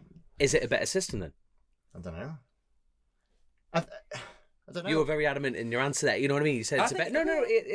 Speaking of fancy, there's still a good chance there that you have another situation where I think it's mathematically impossible to win it before the last round, which is what they want. which is what they've done it for. so there's is that still a not- chance for and this is- somebody to come where you go, oh well, he's fucking got it in the bag, and then he hasn't Not got necessarily. it in the bag. Does that not So make that's it the better, whole though? point. So Yeah. essentially, if there's like, 35 times 3, that's 105 that's available for the last round. Quick I maths. hope that's right, because if I got that wrong. 2+2. But yeah, so it brings, they can basically go into the last round and they can go, there's 10 riders can win it. Yeah. It's never that way because it's almost impossible to leapfrog a certain amount of points. Yeah, But that's why they're doing it. So is it better? In my personal opinion, I think it, depending on how it works for you or doesn't work for you. Same with the previous showdown system. Like, you either love it or hate it, whether it worked out for you or not.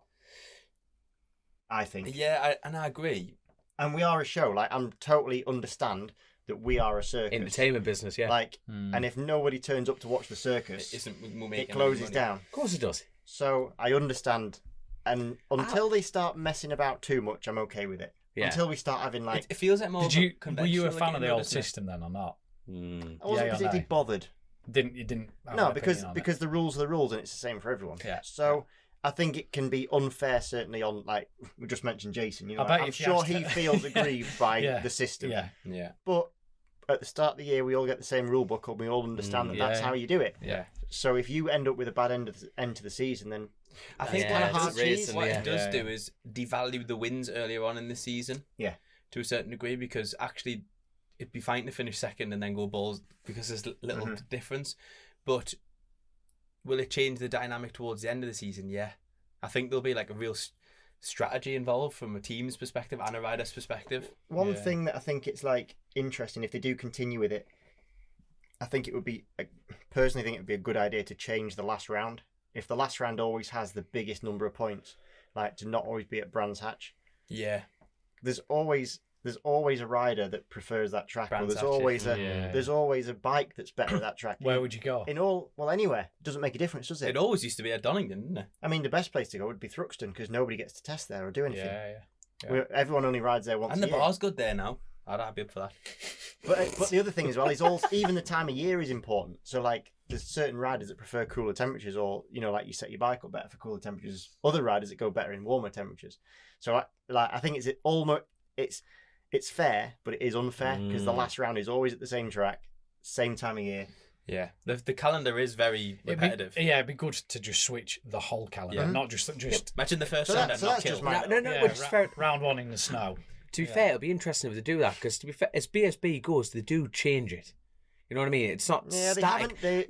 It's been very the static for like the 3 calendar years. has- No, yeah. but 3 years. But I mean, most normal championships period, that's it forever. You know, Like this- you know what I mean? It's slight changes. 2023 is pretty much copy and paste from 22. Is it? Oh, almost. Right. Like the weekends are nearly identical. Yeah. Right. Except from the start of the year, it's a bit more spread out, I think. Maybe. Yeah, this like 22, we had a really strange one. We had like a 6-week break between, I don't know, round 2 and round 3, and then again between 3 and 4, or whatever it was. It was kind of Similar like thing, yeah. we did like And then nearly, all we did like crammed in we after did that. like 12 weeks with only one race in, more or less, and then Yeah. just went bosh. Straight into it. Interesting. So it'll be interesting how that plays out. But yeah, I think I'm gonna go Jason as well. Awesome. I tell you, that was Kyle, I think he might be me outside. Jason, I can't really say about you because you sat here. You can. You should. Well, you're going to be top 3, I would say. I'm not going to. Oh, good lad. But I would actually. That would be me top. You might as well. That probably would be me top 3. Christian, Jason, and I'm probably going to say Kyle because I think he's gonna. I think he's gonna like take on the baton a little bit, if that makes sense. You don't put either of those. But I would red Ducatis in the mix. I'm Oh, not shit, looking. I I'm not forgot looking about at You it. know them, what? actually, That's going to be such an interesting dynamic. That will either be the dream for Tommy. I mean, think, it or needs a it's gonna Netflix be documentary, doesn't it, to behind the document scenes. this year? Yeah, You can just imagine Tommy Bridewell in there calling everyone. yeah. Like you could just see it, couldn't you? Well, it'll either work or it won't. Yeah. And I think especially forgotten coming about from a them, team yeah. that's set up where you're going, that's that kind of. I Well, don't know. well, yeah. hopefully diffuse. You mean diffuse a more diffused situation? Yeah. And obviously, you've got 2 big characters in terms of not necessarily team manager or team owner of Paul Bird, but I mean Glenn and Tommy. Yes. Yeah. You know, we were at the bike show the other week, and There's no because we're filters in there, is there? 3 Ducati riders, we were on the Ducati stand being announced together, and those 2 were very nicey to each other. But That won't last long. well, you don't know. But if I was going to put a bet on, you'd think it probably won't. It might do pre-season testing, and then They're both characters. That's good. You know, It's good for the sport. It's brilliant for the sport. Yeah. Again, like we said, it's the show, isn't it? Yeah, it builds because that hasn't always been there, has it? There hasn't always been the kind of the pantomime-y show bit to go with it. There's been some. It has been quite stagnant. Glenn actually gets a lot of shit He from gets a people. lot I of stick, think. yeah. But he's actually a very kind person. Like when I was racing years ago, he used to. I could say this now, it won't matter. But he used to like come down and tell us what gear in the like. No lads did that. That's when we were in Supersport, and I was never a threat to him. But he just like a really genuine, nice guy. Would help you out in any way, and he just generally gets a lot of shit, I think, from people. And I know he's quite vocal on social media and stuff like that, but I hope that he does have a good run on it. I had forgotten about them, and I was thinking about that thing. I don't know where they're going. It's hard to say because it feels that there's that a really no benchmark. positive thing going into this year for BSB, that for the first time it's like, oh fucking hell, this could be. This should be good, this, you know, and you're obviously in the mix of that as well. So leaving me out of it, I'm going to go Jason for me main pick, and my outside pick for the championship is going to be Lee Jackson. Oh, I forgot about Lee as well. Everybody always does. Very good shout. Go on, Joe. Do you know what, mate? I couldn't call it. Don't be a I would shite bag. I would go with Jason as being, he's going to be there or thereabouts, 100%. Am I allowed to put you in the mix? No. No. Right. But we'll be disappointed if he's not top 3. I'm going to say Tommy, assuming it works. I can feel the suspense in the room. I feel like we should put some dramatic music in the background. It's like waiting for someone to order, innit? It You're is, like, yeah. When you pick something. When you drop Lee Do in not it, go then for a I've forgotten start. about Lee. And Kyle. I'll say Calamari. Kyle. No, not Calamari. I think Kyle will Because I go think well. Kyle's going to be. So will Yeah. Lee as well, though. You're right on that front. I love it. Because he was fast last year. Yeah. And to be fair, looking through these questions, they're all very similar. You know, thanks to Wayne, Andy, Shirley, you're all on that same. I tell you what, here's a good one. Steve Jacks, you know, we've all answered the question prior, but is Josh Brooks going to make a return to the TT on the FHO, do you think? Maybe. You know, with the Glenn not going to the TT, back with Paul, you know, Quincy, that's what he, like Steve I know I joked before about, I don't go on with Josh, but I don't not get on with him, and I do really appreciate his love of riding bikes. Yes. And he does really love He's riding out riding bikes. something in Australia at the moment. And he you just loves think, it, and I'm sure have that a he day would. off. I'm sure he'd probably like to do it. I mean, I don't know, but he's done it before, and he went was pretty quick, good. yeah. Well, he's with the right people to do 100%. that, isn't Yeah. he? He's in the right environment. Well, he'd to be make riding that the same change. bike for which is at least a start, which he wasn't doing last time he done it. No. So I don't know. I don't know the answer to it, but it'd be cool. I'd like to see it. Yeah, it would be awesome. It would be another top rider to add into the mix. Be another rider for Dom to complain about, wouldn't it? Yeah. It's another one for you to beat. It's another one for you to beat. If you beat Josh Brooks, that's argument for more money for you next year. I mean, a better ride. Zip money. I tell you what, I must hold on. Here we go. Looking through the comments today, I must say this. This is from Mark. Well, actually, Kate, Mark's other half, saying, "Chrissy, hold on. P.S. Love you guys. Chrissy will always live in a, sorry, let me start again. Getting emotionally tied up here. P.S. Love you guys. Chrissy will always live on in our memories. You guys are doing an amazing thing with this podcast, and more importantly, Grace, you're one hell of a lady. You know what I mean? So I had to read that out from Kate. So thank you so much. But like I say, we've gone through everything on that side of things. Jess has put something out about my plans. But like I say, we'll address that on the next side of things. But there is so much we could talk about. The problem is and we have sat here for hours. And that's the good thing about it. You know what I mean? For more hours. Nah, but that's the thing. Every time when we started this, we were properly worried about like what we're going to see. I was properly like bricking it. You know, like. Yeah, I'm glad that we've got a few hours out. And hey, we're never not gonna. But lads, I tell you what, before like finishing this, you know, I'm just thankful, you know, for you all. You know what I mean? The fact that we've all gone down this journey, you know, to keep Chrissy's legacy going, and it scares the crap out of me. I go to bed thinking about it, and I going, just don't want to let the lad down. And all of you have said the same thing, you know, on air and off. So I cannot thank you all enough. I can't thank the patrons, especially the Rouse family. You know, I can't thank them all enough. Definitely. And I feel, this is going to be mental. And it probably is going to fall on its face. But you know what? I'm here to land with you. No, it's seriously, lads, all kidding aside, thank you so much. Thank you so much. Oh, and does anyone else want to tidy up anything? Or I think, like I say, we're going to leave here and go, we missed something, we didn't do this, but the most important thing to all our listeners is that these lads are coming back. This is the team, and we're going to hit it harder and just enjoy the ride. But yet again, thank you so much for listening, and we'll catch you later on. Cheers, guys! Thank you so much. Cheers. See you in a bit. Chasin The Racin. Powered by Colchester Kawasaki, part of the Global Moto Group. We supply new Aprilia, Moto Guzzi, Vespa, Royal Enfield, Kawasaki, Sim, Mutt and Benelli motorcycles.